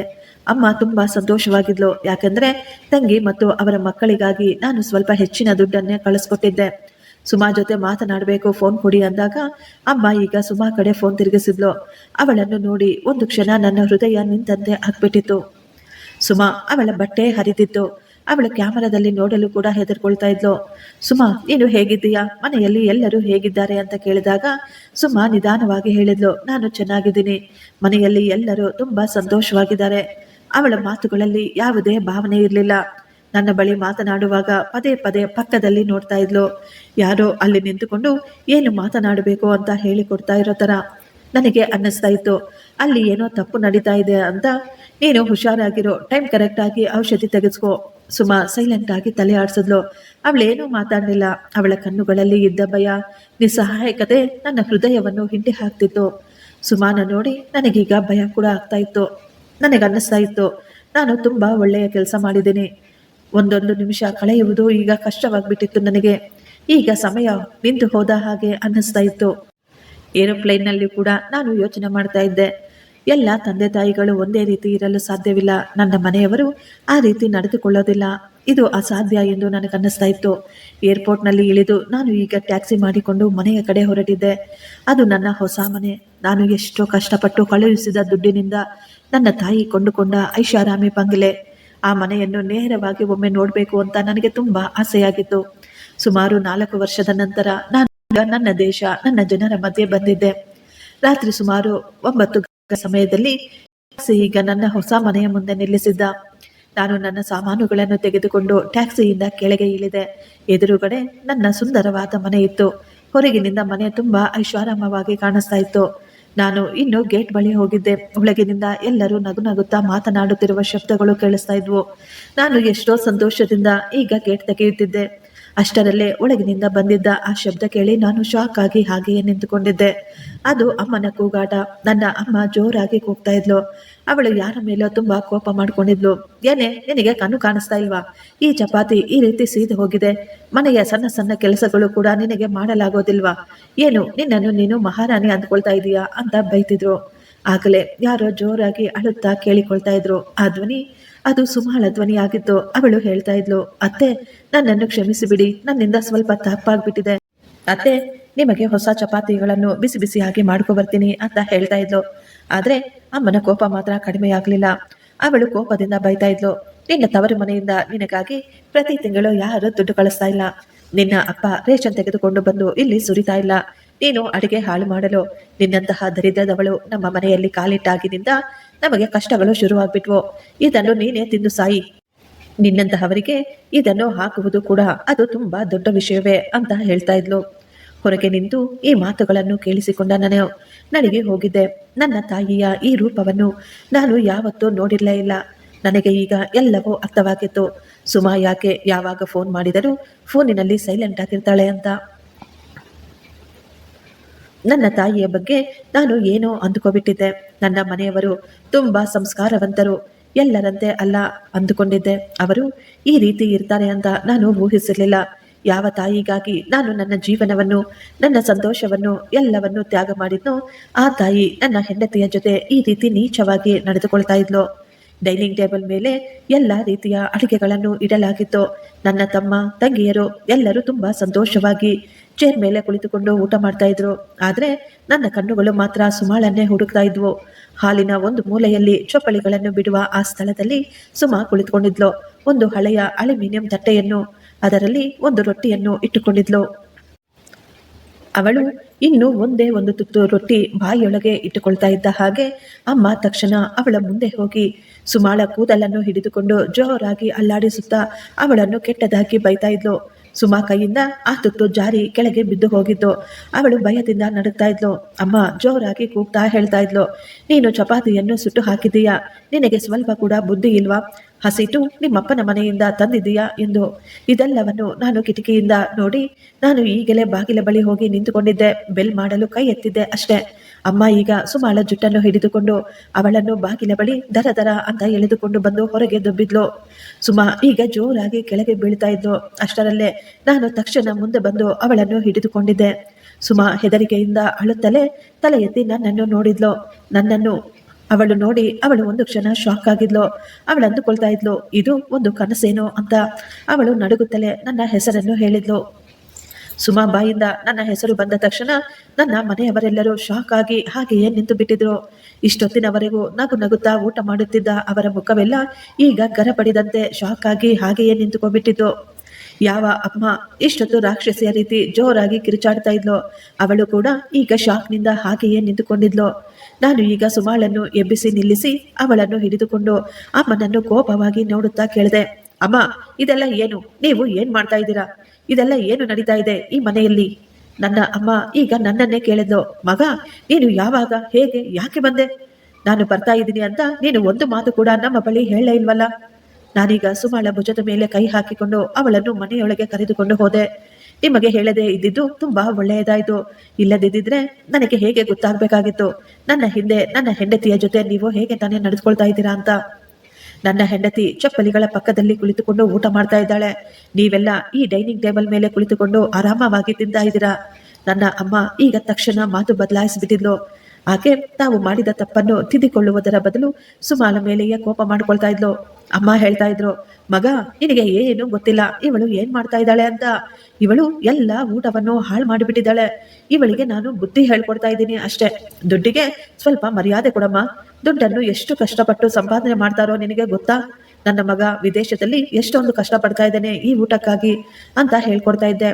ನಾನು ಡೈನಿಂಗ್ ಟೇಬಲ್ ಮೇಲೆ ಇದ್ದ ಊಟವನ್ನು ನೋಡಿದೆ. ಕೇವಲ ಒಂದೇ ಒಂದು ಚಪಾತಿ ಸುಟ್ಟು ಹೋದರೆ ಏನಾಗೋಯ್ತು? ಟೇಬಲ್ ಮೇಲೆ ಇಷ್ಟೊಂದು ಊಟ ಚೆನ್ನಾಗೇ ಇದೆಯಲ್ಲ, ಇದೆಲ್ಲ ಯಾರ ದುಡ್ಡಿನಿಂದ ಬಂದಿದ್ದು? ಈ ಊಟದಲ್ಲಿ ನನ್ನ ಹೆಂಡತಿಯ ಅಧಿಕಾರವಿಲ್ವಾ? ಆಗಲೇ ನನ್ನ ತಮ್ಮ ಮುಂದೆ ಬಂದು ಅವನು ನನ್ನನ್ನು ಸಮಾಧಾನ ಮಾಡಲು ಪ್ರಯತ್ನ ಪಟ್ಟ. ನಾನೀಗ ಕೈ ಅಡ್ಡ ತೋರಿಸುತ್ತಾ ಅವನನ್ನು ಅಲ್ಲೇ ನಿಲ್ಲಿಸಿದೆ. ನಾನೀಗ ಅವರ ಮುಖಗಳಲ್ಲಿ ಯಾವುದೇ ರೀತಿಯ ಪ್ರೀತಿ ಕಾಣಿಸ್ತಾ ಇರಲಿಲ್ಲ, ಕೇವಲ ಭಯ ಮಾತ್ರ ಕಾಣಿಸ್ತಾ ಇತ್ತು. ಅವರ ಎಲ್ಲ ಸತ್ಯ ಎಲ್ಲಿ ನನ್ನ ಕಣ್ಣೆದುರಿಗೋ ಬರುತ್ತದೆ ಎಂದು ಅವರೆಲ್ಲ ಹೆದರಿಕೊಂಡಿದ್ರು. ಸುಮಾ ಅವಳು ನನ್ನ ಪಕ್ಕದಲ್ಲಿ ನಿಂತುಕೊಂಡಿದ್ರು ನಡುಗ್ತಾ ಇದ್ಲು. ಅವಳು ತುಂಬಾ ಭಯಪಟ್ಟಿದ್ಲು. ನಿಧಾನವಾಗಿ ನನ್ನ ಕೈಯನ್ನು ಹಿಡಿದುಕೊಂಡು, ಏನು ಮಾತನಾಡಬೇಡಿ, ನೀವು ಸುಮ್ಮನೆ ಇರಿ ಅಂತ ಹೇಳ್ತಾ ಇದ್ಲು. ನಾನು ಈಗ ನನ್ನ ಅಮ್ಮನನ್ನೇ ಕೇಳಿದೆ. ಅಮ್ಮ, ನನ್ನ ಹೆಂಡತಿಯನ್ನು ಚಪ್ಪಲಿಯ ಪಕ್ಕದಲ್ಲಿ ಕೂರಿಸಿ ಊಟ ಹಾಕ್ತಿದ್ದೀರಲ್ಲ, ನಿಮ್ಮ ಉದ್ದೇಶದಲ್ಲಿ ಅವಳ ಸ್ಥಾನ ಅದೇನಾ? ಅಮ್ಮ ಈಗ ತುಂಬಾ ಅಹಂಕಾರದಿಂದ ಹೇಳಿದ್ಲು. ಅವಳು ಇದಕ್ಕೆ ಲಾಯಕಪ್ಪ, ಯಾವ ಕೆಲಸ ಕೂಡ ಬರೋದಿಲ್ಲ ಅವಳಿಗೆ. ಪೂರ್ತಿ ದಿನ ಮೂತಿ ತಿರುಗಿಸ್ಕೊಂಡು ಓಡಾಡ್ತಾ ಇರ್ತಾಳೆ. ನೀನು ಈಗ ತಾನೇ ಬಂದಿದ್ದೀಯಾ, ನಿನಗೆ ಏನು ಗೊತ್ತೇ ಇಲ್ಲ ಇವಳು ಏನೇನು ಮಾಡ್ತಾ ಇದ್ದಾಳೆ ಅಂತ. ಅಮ್ಮನ ಆ ಕಠಿಣವಾದ ಮಾತುಗಳು ಹೇಳ್ತಾ ಇತ್ತು. ಇದು ಕೇವಲ ಇವತ್ತು ಒಂದು ದಿನದ ಊಟದ ಬಗ್ಗೆ ಮಾತ್ರವಲ್ಲ, ಇದು ಆಕೆಯ ಒಳಗಿರುವ ದ್ವೇಷ ಅಂತ. ನನಗೆ ಈಗ ತುಂಬಾ ಕೋಪ ಬಂದಿತ್ತು. ನಾನು ಕೋಪವಾಗಿ ಅಮ್ಮನನ್ನು ಕೇಳಿದೆ, ನನಗೆ ಎಲ್ಲ ಲೆಕ್ಕವನ್ನು ಕೊಡು. 4 ವರ್ಷದಿಂದ ಪ್ರತಿ ತಿಂಗಳು ನಾನು ಎಷ್ಟೊಂದು ದುಡ್ಡನ್ನು ಕಳಿಸ್ಕೊಡ್ತಾ ಇದ್ದೀನಿ. ಅಷ್ಟು ಮಾತ್ರವಲ್ಲ, ನಿಮ್ಮ ಖರ್ಚಿಗೆ ಕೂಡ ತುಂಬಾ ದುಡ್ಡು ಕೊಟ್ಟಿದ್ದೀನಿ. ನನ್ನ ಹೆಂಡತಿಗಾಗಿ ಸಪರೇಟ್ ಆಗಿ 50,000 ರೂಪಾಯಿ ಕಳಿಸ್ಕೊಡ್ತಾ ಇದ್ದೆ. ಆ ದುಡ್ಡು ಕೇವಲ ಅವಳ ಖರ್ಚಿಗೆ ಮಾತ್ರವೇ ನಾನು ಕೊಡ್ತಾ ಇದ್ದೆ. ಆ ಮಾತು ನಾನು ನಿಮಗೂ ಹೇಳಿದ್ದೆ. ಇಷ್ಟಕ್ಕೂ ನೀವು ಅವಳಿಗೆ ಆ ದುಡ್ಡನ್ನು ಯಾವತ್ತಾದ್ರೂ ಕೊಟ್ರಾ ಇಲ್ವಾ? ಅಲ್ಲಿ ಈಗ ಪೂರ್ತಿ ನಿಶಬ್ದ ಆವರಿಸಿಬಿಟ್ಟಿತ್ತು. ಮನೆಯವರೆಲ್ಲ ಒಬ್ಬರ ಮುಖಗಳನ್ನು ಒಬ್ಬರು ನೋಡಿಕೊಳ್ತಾ ಇದ್ರು. ಅವರ ಬಳಿ ಈ ಪ್ರಶ್ನೆಗಳಿಗೆ ಉತ್ತರವಿರಲಿಲ್ಲ. ನಾನು ಈಗ ಜೋರಾಗಿ ಕೇಳಿದೆ, ಅಮ್ಮ, ನನಗೆ ಉತ್ತರ ಬೇಕು. ಸುಮಾಗೆ ಪ್ರತಿ ತಿಂಗಳು ನಾನು ಕಳಿಸ್ಕೊಡ್ತಾ ಇರುವ ದುಡ್ಡು ಅವಳಿಗೆ ನೀವು ಕೊಡ್ತಾ ಇದ್ದೀರಾ ಇಲ್ವಾ? ಅಮ್ಮ ಈಗ ತನ್ನನ್ನು ತಾನು ಸಂಭಾಳಿಸಿಕೊಂಡು ಅವಳು ಈಗ ಎಮೋಷನಲ್ ಆಗಿ ನಾಟಕವಾಡಲು ಶುರು ಮಾಡಿದ್ಲು. ಆಕೆ ಹೇಳಿದ್ಲು, ಮಗ, ನೀನು ನನ್ನನ್ನೇ ಲೆಕ್ಕ ಕೇಳ್ತಾ ಇದೀಯಾ? ನಾನು ನಿನ್ನನ್ನು 9 ತಿಂಗಳು ಹೊಟ್ಟೆಯಲ್ಲಿ ಬೆಳೆಸಿದೆ, ನಿನಗೆ ಜನ್ಮ ಕೊಟ್ಟೆ, ನಿನ್ನನ್ನು ಸಾಕಿ ಸಲಹೆ ಬೆಳೆಸಿದ್ದೇನೆ. ನನ್ನ ಹಾಲಿಗೆ ನೀನು ಲೆಕ್ಕ ಕೊಡೋಕೆ ಸಾಧ್ಯವಾ? ನಿನ್ನೆ ಮೊನ್ನೆ ಬಂದ ಇವಳಿಗಾಗಿ ನೀನು ನನ್ನ ಬಳಿಯ ಲೆಕ್ಕ ಕೇಳ್ತಾ ಇದೀಯಾ ನೀನು? ಅಮ್ಮ, ನೀವು ಮಾತು ಬದಲಾಯಿಸುವ ಅವಶ್ಯಕತೆ ಇಲ್ಲ. ನಾನು ಆ ದುಡ್ಡನ್ನು ಕಳಿಸ್ಕೊಟ್ಟಿದ್ದು ನನ್ನ ಹೆಂಡತಿ ಬೇರೆಯವರ ಮುಂದೆ ಕೈ ಚಾಚಬಾರ್ದು ಅಂತ. ಆದ್ರೆ ಅವಳ ಪರಿಸ್ಥಿತಿ ನೋಡಿ ನನಗನ್ನಿಸ್ತಾ ಇದೆ, ನಾನು ಹೋದಾಗಿನಿಂದ ಅವಳು ಹೊಸ ಬಟ್ಟೆಯನ್ನು ಕೂಡ ಧರಿಸಿಲ್ಲ ಅಂತ. ಅವಳ ಬಟ್ಟೆ ಎಷ್ಟೊಂದು ಹರಿದಿದೆ, ಕೆಲಸದವಳ ರೀತಿ ಹಳೆಯ ಬಟ್ಟೆಗಳನ್ನು, ಹರಿದ ಬಟ್ಟೆಗಳನ್ನು ಹಾಕೊಂಡಿದ್ದಾಳೆ. ನೀವೆಲ್ಲ ನೋಡಿ ಎಷ್ಟೊಂದು ಕಾಸ್ಟ್ಲಿ ಬ್ರಾಂಡೆಡ್ ಬಟ್ಟೆಗಳನ್ನು ಹಾಕೊಂಡಿದ್ದೀರಾ. ಇಷ್ಟೊಂದು ರೀತಿಯ ಅಡಿಗೆಗಳನ್ನು ಮಾಡಿಕೊಂಡು ಪಾರ್ಟಿ ಮಾಡ್ಕೊಳ್ತಾ ಇದ್ದೀರಾ. ಅಮ್ಮ ಈಗ ಹೇಳಿದ್ಲು, ಮನೆ ಖರ್ಚು, ಕರೆಂಟ್ ಬಿಲ್ಲಿನ ಖರ್ಚು, ನಿನ್ನ ತಂಗಿಯರ ಗಂಡನ ಮನೆಯವರ ಖರ್ಚುಗಳು, ಇವೆಲ್ಲವೂ ಸುಮ್ಮನೆ ಹಾಗೆ ಬಂದ್ಬಿಡ್ತವೇನಪ್ಪ? ಈಗ ಬೆಲೆ ಕೂಡ ಎಷ್ಟೊಂದು ಜಾಸ್ತಿ ಆಗ್ಬಿಟ್ಟಿದೆ. ನಾನು ನಿನ್ನ ಹೆಂಡತಿಯ ದುಡ್ಡನ್ನು ಕೂಡ ಈ ಮನೆಯ ಖರ್ಚುಗಳಿಗೆ ಉಪಯೋಗಿಸ್ಕೊಂಡ್ಬಿಟ್ಟಿದ್ದೀನಿ. ಅವಳಿಗೆ ದುಡ್ಡು ಕೊಟ್ರೆ ಅವಳು ಏನ್ ಮಾಡ್ತಾಳೆ ಹೇಳು? ಅವಳಿಗೆ ಊಟವನ್ನು ಕೂಡ ನಾವೇ ಹಾಕ್ತಾ ಇದ್ದೀವಿ, ಮನೆಯಲ್ಲೂ ಕೂಡ ಇಟ್ಕೊಂಡಿದ್ದೀವಿ. ಇನ್ನೇನು ಬೇಕು ಅವಳಿಗೆ? ಅಮ್ಮನ ಈ ಮಾತುಗಳನ್ನು ಕೇಳಿ ನನ್ನ ರಕ್ತ ಕುದಿತಾಯಿತು. ನನಗೆ ತುಂಬಾ ಕೋಪ ಬಂದಿತ್ತು. ನಾನು ಕೋಪವಾಗಿ ಕೇಳಿದೆ, ಅಂದ್ರೆ ಏನಮ್ಮ? ಅವಳನ್ನು ನೀವು ನಿಮ್ಮ ಮನೆ ಕೆಲಸದವಳು ಅಂದುಕೋಬಿಟ್ಟಿದ್ದೀರಾ? ಸೊಸೆ ಅಂದ್ರೆ ನಿಮಗೆ ಸೇವೆ ಮಾಡುವವಳು ಅಂದುಕೋಬಿಟ್ರಾ? ಅವಳಷ್ಟು ಕೆಲಸ ಮಾಡಿ ನಿಮಗೆ ಊಟ ಹಾಕಿದ್ರು ಅವಳ ಬಗ್ಗೆ ನೀವು ಕೆಟ್ಟದಾಗಿ ಮಾತನಾಡ್ತಾ ಇದ್ದೀರಾ. ಅವಳನ್ನು ಬೈಯುತ್ತಾ ವಿಚಿತ್ರವಾಗಿ ನಡೆದುಕೊಳ್ತಾ ಇದ್ದೀರಾ. ನೀವೆಲ್ಲರೂ ನನ್ನ ಹೆಂಡತಿಯನ್ನು ಕೇವಲ ಮನೆ ಕೆಲಸ ಮಾಡುವ ಒಂದು ಮಿಷನ್ ಅಂತ ಅಂದುಕೋಬಿಟ್ಟಿದ್ದೀರಾ. ನಾನು ವಿದೇಶದಲ್ಲಿ ನಿಮಗಾಗಿ ನನ್ನ ಜೀವನವನ್ನು ಸವಿಸ್ತಾ ಇದ್ದೀನಿ. ನೀವೆಲ್ಲ ಇಲ್ಲಿ ನನ್ನ ಹೆಂಡತಿಗೆ ಚಿತ್ರಹಿಂಸೆ ಕೊಡ್ತಾ ಇದ್ದೀರಾ. ಆಗಲೇ ನನ್ನ ತಮ್ಮ ಮಧ್ಯದಲ್ಲಿ ಮಾತನಾಡುತ್ತಾ, ಅಣ್ಣ, ನೀವು ಅಮ್ಮನ ಜೊತೆ ಆ ರೀತಿ ಹೇಗೆ ಮಾತಾಡೋಕೆ ಸಾಧ್ಯ? ನೀವು ಆಕೆಗೆ ಅವಮಾನ ಮಾಡ್ತಾ ಇದ್ದೀರಾ ಅಂತ ಹೇಳ್ದ. ಆದರೆ ನಾನೀಗ ಕೋಪವಾಗಿ ಅವನನ್ನು ಕೂಡ ಗದರಿಸಿಬಿಟ್ಟೆ. ಬಾಯಿ ಮುಚ್ಕೊಂಡು ಸುಮ್ಮನೆ ನಿಂತ್ಕೊಳ್ಳೋ. ನೀವೆಲ್ಲರೂ ಈ ಪಾಪದಲ್ಲಿ ಸಮವಾಗಿ ಭಾಗಿಯಾಗಿದ್ದೀರಾ. ನಿಮ್ಮ ಅತ್ತಿಗೆಯ ಜೊತೆ ಈ ಮನೆಯಲ್ಲಿ ಏನೆಲ್ಲ ನಡೀತಾ ಇದೆ ಅಂತ ನಿಮ್ಮೆಲ್ಲರಿಗೂ ಚೆನ್ನಾಗಿ ಗೊತ್ತು. ಆದ್ರೆ ಯಾರೊಬ್ಬರು ಕೂಡ ನನಗೆ ಈ ವಿಷಯ ಹೇಳಲೇ ಇಲ್ಲ. ಈ ಸತ್ಯ ನನಗೆ ಗೊತ್ತಾದ್ರೆ ನಿಮ್ಮ ಎಲ್ಲ ಸೌಕರ್ಯಗಳು ನಿಂತು ಹೋಗ್ತವೆ ಅಂತ ನಿಮಗೆ ಚೆನ್ನಾಗಿ ಗೊತ್ತು. ಅದೇ ನಿಮ್ಮ ಹೆದರಿಕೆ ಕೂಡ. ನನ್ನ ಅಮ್ಮ ಈಗ ಜೋರಾಗಿ ಕೂಗಲು ಶುರು ಮಾಡಿದ್ಲು. ನೀನು ನಿನ್ನ ಹೆಂಡತಿಯ ಪರವಾಗಿ ಮಾತನಾಡುವುದಾದ್ರೆ ನಿನಗೆ ಅವಳೇ ಮುಖ್ಯ ಅಂದ್ರೆ ನೀನು ತಕ್ಷಣ ನಮ್ಮ ಮನೆಯಿಂದ ಹೊರಗಡೆ ಹೊರಟು ಹೋಗು. ನನಗೆ ನಿನ್ನಂತಹ ನೀಚ ಮಗ ಬೇಕಾಗಿಲ್ಲ ಅಂತ ಹೇಳಿಬಿಟ್ಲು. ನಾನು ಈಗ ಅಮ್ಮನಿಗೆ ಹೇಳಿದೆ, ಸರಿ ಅಮ್ಮ, ಆಯ್ತು, ನಾನು ಖಂಡಿತ ಇಲ್ಲಿಂದ ಹೊರಟು ಹೋಗ್ತೀನಿ. ನಾನು ಒಂದೇ ಒಂದು ಕ್ಷಣ ಕೂಡ ಈ ಮನೆಯಲ್ಲಿ ನಿಂತ್ಕೊಳ್ಳೋದಿಲ್ಲ. ನನ್ನ ಹೆಂಡತಿಗೆ ಇಷ್ಟೊಂದು ಅವಮಾನ, ಇಷ್ಟೊಂದು ಹಿಂಸೆ ಕೊಡುತ್ತಿರುವ, ಅವಳಿಗೆ ಗೌರವ ಸಿಗದ ಈ ಸ್ಥಳದಲ್ಲಿ ನಾನು ಒಂದು ಕ್ಷಣ ಕೂಡ ಇರೋದಿಲ್ಲ. ಈ ಮನೆ ನನ್ನ ದುಡ್ಡಿನಿಂದ ಖರೀದಿಸಿದ್ದು. ಆದ್ರೆ ಈ ದಿನ ನೀವು ನನ್ನನ್ನೇ ನನ್ನ ಮನೆಯಿಂದ ಹೊರಗೆ ಹೋಗು ಅಂತ ಹೇಳ್ತಾ ಇದ್ದೀರಾ. ತುಂಬಾ ಸಂತೋಷ ಅಮ್ಮ. ನಾನು ಈಗ ಸುಮಾ ಕಡೆ ನೋಡಿದೆ. ಅವಳು ಈಗಲೂ ನಡುಗ್ತಾ ಇದ್ಲು. ಸುಮಾ, ನಡಿ, ನಾವಿಲ್ಲಿಂದ ಹೊರಗಡೆ ಹೊರಟೋಗೋಣ. ನಿನ್ನ ಸಾಮಾನುಗಳನ್ನು ತೆಗೆದುಕೊಂಡು ಬಾ. ಈ ಕ್ಷಣವೇ ನಾವು ಈ ಮನೆಯಿಂದ ಹೊರಗಡೆ ಹೊರಟೋಗ್ತಾ ಇದ್ದೀವಿ ಅಂತ ಹೇಳಿದೆ. ಸುಮಾ ನನ್ನನ್ನೇ ನೋಡ್ತಾ ಇದ್ಲು. ಅವಳಿಗೆ ನಂಬಿಕೆಯೇ ಇರಲಿಲ್ಲ. ನಾನು ಅವಳಿಗಾಗಿ ನನ್ನ ತಾಯಿ, ನನ್ನ ಮನೆಯವರನ್ನು ಅವರ ಜೊತೆ ಗಲಾಟೆ ಮಾಡ್ತಾ ಇದ್ದೀನಿ ಅಂತ. ನನ್ನ ಹಿಂದೆ ಇದ್ದ ನನ್ನ ಅಮ್ಮ ನನಗೆ ಶಾಪಗಳನ್ನು ಹಾಕ್ತಾ ಇದ್ಲು. ಆದರೆ ನಾನು ಹಿಂದೆ ತಿರುಗಿ ನೋಡಲೇ ಇಲ್ಲ. ನಾನು ನನ್ನ ಹೆಂಡತಿಯ ಕೈಯನ್ನು ಹಿಡಿದುಕೊಂಡು ಆ ಮನೆಯಿಂದ ಹೊರಗಡೆ ಬಂದು ಬಿಟ್ಟಿದ್ದೆ. ಈಗ ನಾನು ಮತ್ತು ಸುಮಾ ಅಲ್ಲೇ ಹತ್ತಿರದ ಒಂದು ಹೋಟೆಲ್ಗೆ ಹೋದೆವು. ನಾವು ಹೋಗಲು ನಮಗೆ ಬೇರೆ ಯಾವ ಸ್ಥಳವೂ ಇರಲಿಲ್ಲ.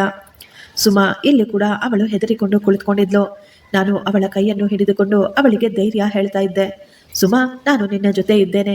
ನಿನಗೆ ಯಾರಿಂದಲೂ ತೊಂದರೆ ಆಗೋದಕ್ಕೆ ನಾನು ಬಿಡೋದಿಲ್ಲ ಅಂತ ಭರವಸೆ ಕೊಡ್ತಾ ಇದ್ದೆ. 2-3 ದಿನ ನಾವು ಅದೇ ಹೋಟೆಲ್ನಲ್ಲಿಯೇ ಇರಬೇಕಾಯಿತು.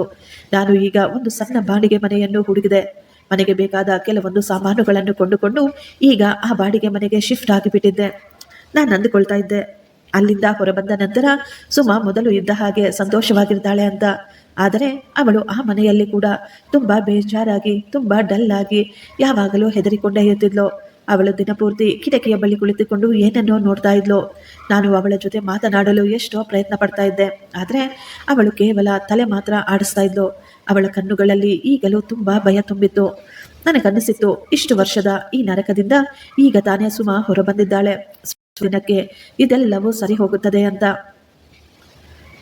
ಆದರೆ ನಾನು ಈಗ ಪ್ರತಿದಿನ ಸುಮಾನ ಕರ್ಕೊಂಡು ಹೊರಗಡೆ ಸುತ್ತಾಡಕ್ಕೆ ಹೋಗ್ತಾ ಇದ್ದೆ. ಅವಳ ಜೊತೆ ಹೆಚ್ಚಿನ ಸಮಯ ಕಳೆಯಲು ಪ್ರಯತ್ನ ಪಡ್ತಾ ಇದ್ದೆ. ಆದರೆ ಸುಮಾ ಮಾತ್ರ ನನ್ನ ಜೊತೆ ಸರಿಯಾಗಿ ಮಾತನಾಡ್ತಾ ಇರಲಿಲ್ಲ. ಅವಳು ಯಾವಾಗಲೂ ಹೆದರಿಕೊಂಡು ಒಂದು ಮೂಲೆಯಲ್ಲಿ ಹೋಗಿ ಕುಳಿತುಕೊಳ್ಳವಳು.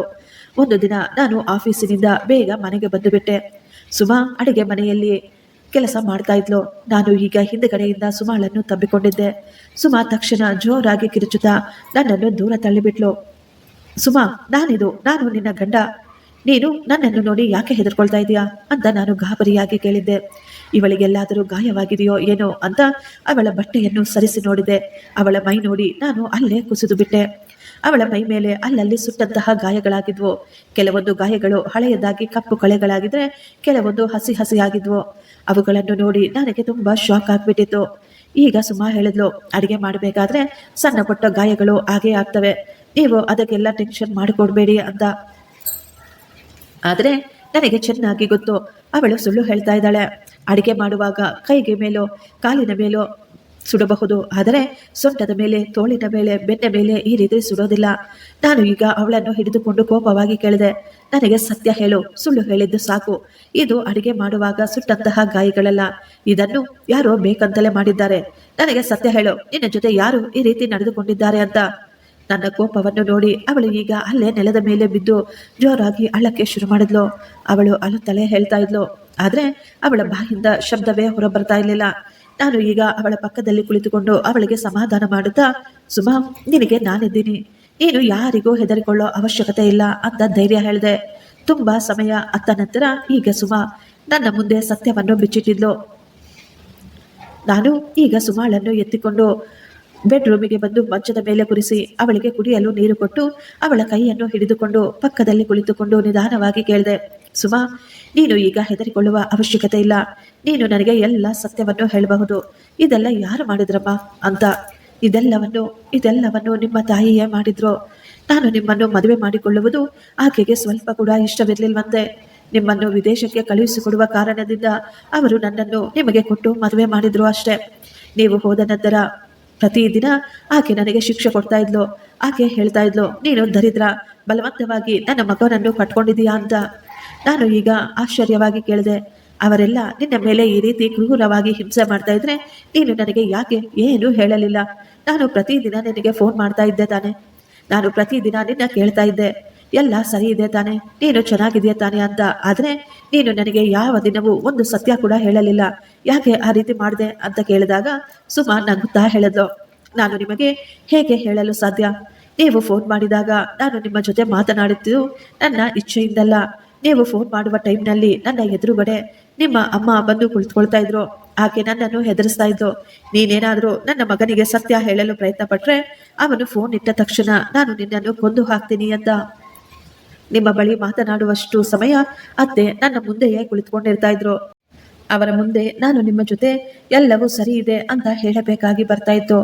ಅವಳೀಗ ತನ್ನ ಮೈ ಮೇಲಿರುವ ಬಟ್ಟೆಯನ್ನು ತೆಗೆದು ಅವಳ ಬೆನ್ನ ಮೇಲೆ ಇರುವ ಗಾಯಗಳನ್ನು ತೋರಿಸ್ತಾ ಹೇಳ್ತಾ ಇದ್ಲು, ಇದು ಇದು ನೀವು ವಿದೇಶಕ್ಕೆ ಹೋಗಿ ಮೊದಲನೆಯ ಬಾರಿಗೆ ನನಗಾಗಿ ಅಲ್ಲಿಂದ ಚೈನನ್ನು ಕಳಿಸಿಕೊಟ್ಟಾಗ ನಿಮ್ಮ ತಾಯಿ ನನಗೆ ಕೊಟ್ಟ ಬಹುಮಾನ.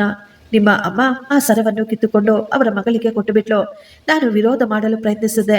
ಆಗಲೇ ಸ್ಟವ್ ಮೇಲೆ ಬಿಸಿ ಬಿಸಿಯಾದ ಚಾಕು ಕಾಯಿಸಿ ನನ್ನ ಬೆನ್ನ ಮೇಲೆ ಈ ರೀತಿ ಮಾಡಿದ್ದಾರೆ. ಆಕೆ ಹೇಳ್ತಾ ಇದ್ರು, ಬಂಗಾರ ಧರಿಸುವ ಯೋಗ್ಯತೆ ನಿನಗೆ ಇಲ್ಲ ಅಂತ. ನಾನು ನೋವಿನಿಂದ ಕಿರುಚಾಡ್ತಾ ಇರಬೇಕಾದ್ರೆ ನಿಮ್ಮ ತಮ್ಮ ಮತ್ತು ತಂಗಿ ಜೋರಾಗಿ ಟಿವಿಯನ್ನು ಇಡ್ತಾ ಇದ್ರು. ನನ್ನ ಕಿರುಚಾಟ ಹೊರಗಿನವರಿಗೆ ಯಾರಿಗೂ ಕೇಳಿಸಬಾರ್ದು ಅಂತ. ನಾನು ಅವಮಾನದಿಂದ ತಲೆ ಬಗ್ಗಿಸಿಕೊಂಡು ಅವಳ ಮಾತು ಕೇಳ್ತಾ ಇದ್ದೆ. ಸುಮಾ ಈಗ ಕಣ್ಣೀರು ಒರೆಸಿಕೊಂಡು ಹೇಳ್ತಿದ್ಲು, ಅವರು ಹೊಡೆಯುವುದು ಬೈಯುವುದು ಒಂದು ಕಡೆಯಾದ್ರೆ ಊಟ ಕೊಡದೆ ವಾರಗಟ್ಟಲೆ ಉಪವಾಸ ಹಾಕ್ತಾ ಇದ್ರು. ನೀವು ಅಲ್ಲಿಂದ ಲಕ್ಷಾಂತರ ರೂಪಾಯಿ ಕಷ್ಟಪಟ್ಟು ದುಡಿದು ಕಳಿಸ್ಕೊಡ್ತಾ ಇದ್ರಿ. ಆದರೆ ನನಗೆ ಪೂರ್ತಿ ದಿನದಲ್ಲಿ ಒಂದೇ ಒಂದು ರೊಟ್ಟಿ ಕೊಡ್ತಾ ಇದ್ರು. ಅತ್ತೆ ಹೇಳಿದ್ರು, ನಿನ್ನ ತವರು ಮನೆಯಿಂದ ಇಲ್ಲಿಗೆ ಯಾರು ತಂದು ಹಾಕೋದಿಲ್ಲ ಅಂತ. ಯಾವತ್ತಾದ್ರೂ ಅಡಿಗೆಯಲ್ಲಿ ಸ್ವಲ್ಪ ಎಡವಟ್ಟಾದ್ರೂ, ಮಾಡುತ್ತಿರುವ ಕೆಲಸದಲ್ಲಿ ಏನಾದರೂ ಸ್ವಲ್ಪ ಮಿಸ್ಟೇಕ್ ಆದ್ರೂ ನನಗೆ 2-3 ದಿನ ಇವರು ಸ್ವಲ್ಪ ಕೂಡ ಊಟ ಕೊಡ್ತಾ ಇರಲಿಲ್ಲ. ಆಗ ನಾನು ನೀರನ್ನು ಕುಡಿದು ದಿನಗಳನ್ನು ತಳ್ಳಬೇಕಾಗಿ ಬರ್ತಿತ್ತು. ಅವರೆಲ್ಲರೂ ನನ್ನ ಮುಂದೆ ಕುಳಿತುಕೊಂಡು ವಿಧ ವಿಧವಾದ ಅಡುಗೆಗಳನ್ನು, ನೀವು ವಿದೇಶದಿಂದ ಕಳಿಸ್ಕೊಡ್ತಾ ಇರೋದಂತಹ ಡ್ರೈ ಫ್ರೂಟ್ಸ್ ಅನ್ನು ತಿಂತಾ ಇದ್ರು. ಆದರೆ ನಾನು ಅಲ್ಲೇ ನೆಲದ ಮೇಲೆ ಕೂತ್ಕೊಂಡು ನನಗೆ ಸ್ವಲ್ಪ ಕೊಡ್ತಾರೇನೋ ಅಂತ ಎದುರು ನೋಡ್ತಾ ಇದ್ದೆ. ಅವಳ ಆ ಮಾತುಗಳು ನನ್ನ ಹೃದಯವನ್ನು ತುಂಡು ತುಂಡು ಮಾಡ್ತಾ ಇದ್ವು. ನಿಮ್ಮ ತಾಯಿ ನನ್ನನ್ನು ಯಾವಾಗಲೂ ಹೆದರಿಸ್ತಾ ಇದ್ರು. ಈ ವಿಷಯ ನನ್ನ ಮಗನವರೆಗೂ ಹೋದ್ರೆ ನಾನು ನಿನಗೆ ಊಟವನ್ನು ಕೊಡೋದಿಲ್ಲ, ನೀನು ಸಾಯುವವರೆಗೂ ಇದೇ ರೀತಿ ಸಾಯ್ಬೇಕಾಗುತ್ತೆ. ಎಲ್ಲ ಕೆಲಸ ಮಾಡಿ ಮುಗಿಸಿ ನಾನು ಯಾವಾಗಲೂ ಉಪವಾಸದಿಂದ ನಮ್ಮ ರೂಮ್ನಲ್ಲಿ ಕುಳಿತುಕೊಂಡು ನೋಡ್ತಾ ಇದ್ದೆ. ಹೊರಗಿನಿಂದ ಅವರೆಲ್ಲ ನಗು ನಗುತ್ತಾ ಮಾತನಾಡುತ್ತಿರುವ ಶಬ್ದಗಳು ಕೇಳಿಸೋವು. ನಾನು ಆ ಮನೆಯಲ್ಲಿ ಕೇವಲ ಕೆಲಸದವಳಷ್ಟೇ. ನಾನಲ್ಲಿ ತುಂಬ ಒಂಟಿಯಾಗ್ಬಿಟ್ಟಿದ್ದೆ. ಸುಮಾಳ ಆ ದುಃಖ, ಆ ಕಷ್ಟ, ಅವಳ ನೋವು ಇವುಗಳೆಲ್ಲವನ್ನು ಕೇಳಿ ನಾನು ಅಲ್ಲೇ ಅವಳ ಕಾಲ ಮೇಲೆ ಬಿದ್ದು ಜೋರಾಗಿ ಅಳಲು ಶುರು ಮಾಡಿದೆ. ಸುಮಾ, ದಯವಿಟ್ಟು ನನ್ನನ್ನು ಕ್ಷಮಿಸಿ ಬಿಡಮ್ಮ. ನಾನು ನಿನ್ನ ದೋಷಿ. ನಾನು ಅಂದ್ಕೊಳ್ತಾ ಇದ್ದೆ ನಾನು ನಿನಗಾಗಿ ಒಳ್ಳೆಯ ಜೀವನವನ್ನು ಏರ್ಪಾಟು ಮಾಡಿದ್ದೀನಿ ಅಂತ. ಆದರೆ ನನಗೆ ಗೊತ್ತಾಗ್ಲಿಲ್ಲಮ್ಮ, ನಾನು ನಿನ್ನನ್ನು ಇಂಥ ನರಕದಲ್ಲಿ ಬಿಟ್ಟು ಹೋಗ್ತಾ ಇದ್ದೀನಿ ಅಂತ. ನಾನು ಅವಳ ಕಾಲ ಪಕ್ಕದಲ್ಲೇ ಕುಳಿತುಕೊಂಡು ಅಳ್ತಾ ಇದ್ದೆ. ಸುಮಾ ನನ್ನನ್ನು ಸಮಾಧಾನ ಮಾಡ್ತಾ ಇದ್ಲು, ಅಳಬೇಡಿ, ಸುಮ್ಮನೆ ಇರಿ ಅಂತ. ಆದರೆ ನನ್ನ ಕಣ್ಣಿಂದ ನೀರು ಮಾತ್ರ ನಿಲ್ಲಲಿಲ್ಲ. ನಾನು ಅಂದುಕೊಳ್ತಾ ಇದ್ದೆ, ಮದುವೆಯಾಗಿ ನನ್ನ ಹೆಂಡತಿಯನ್ನು ಇಲ್ಲಿ ಬಿಟ್ಟು ವಿದೇಶದಲ್ಲಿ ಮೈಕೊರೆಯುವ ಆ ಚಳಿಯಲ್ಲಿ ನನ್ನ ಜೀವನದ ಅತಿ ಮುಖ್ಯವಾದ 4-5 ವರ್ಷಗಳನ್ನು ನನ್ನ ಕುಟುಂಬದವರೆಲ್ಲರೂ ಸಂತೋಷವಾಗಿರಬೇಕು ಅಂತ ಎಷ್ಟೋ ಕಷ್ಟಪಟ್ಟೆ. ಆದರೆ ಕೊನೆಗೆ ನನಗೆ ಏನು ಸಿಕ್ತು? ಅಷ್ಟು ವರ್ಷ ನಾನೆಷ್ಟೋ ಕಷ್ಟಪಟ್ಟು ಕಟ್ಟಿಕೊಂಡ ಮನೆಯಿಂದ ನನ್ನನ್ನೇ ಹೊರಗೆ ಹಾಕ್ಬಿಟ್ರು. ನನ್ನ ಹೆಂಡತಿಯನ್ನು ಅವಳಿಗೆ ನರಕವನ್ನೇ ತೋರಿಸಿಬಿಟ್ರು.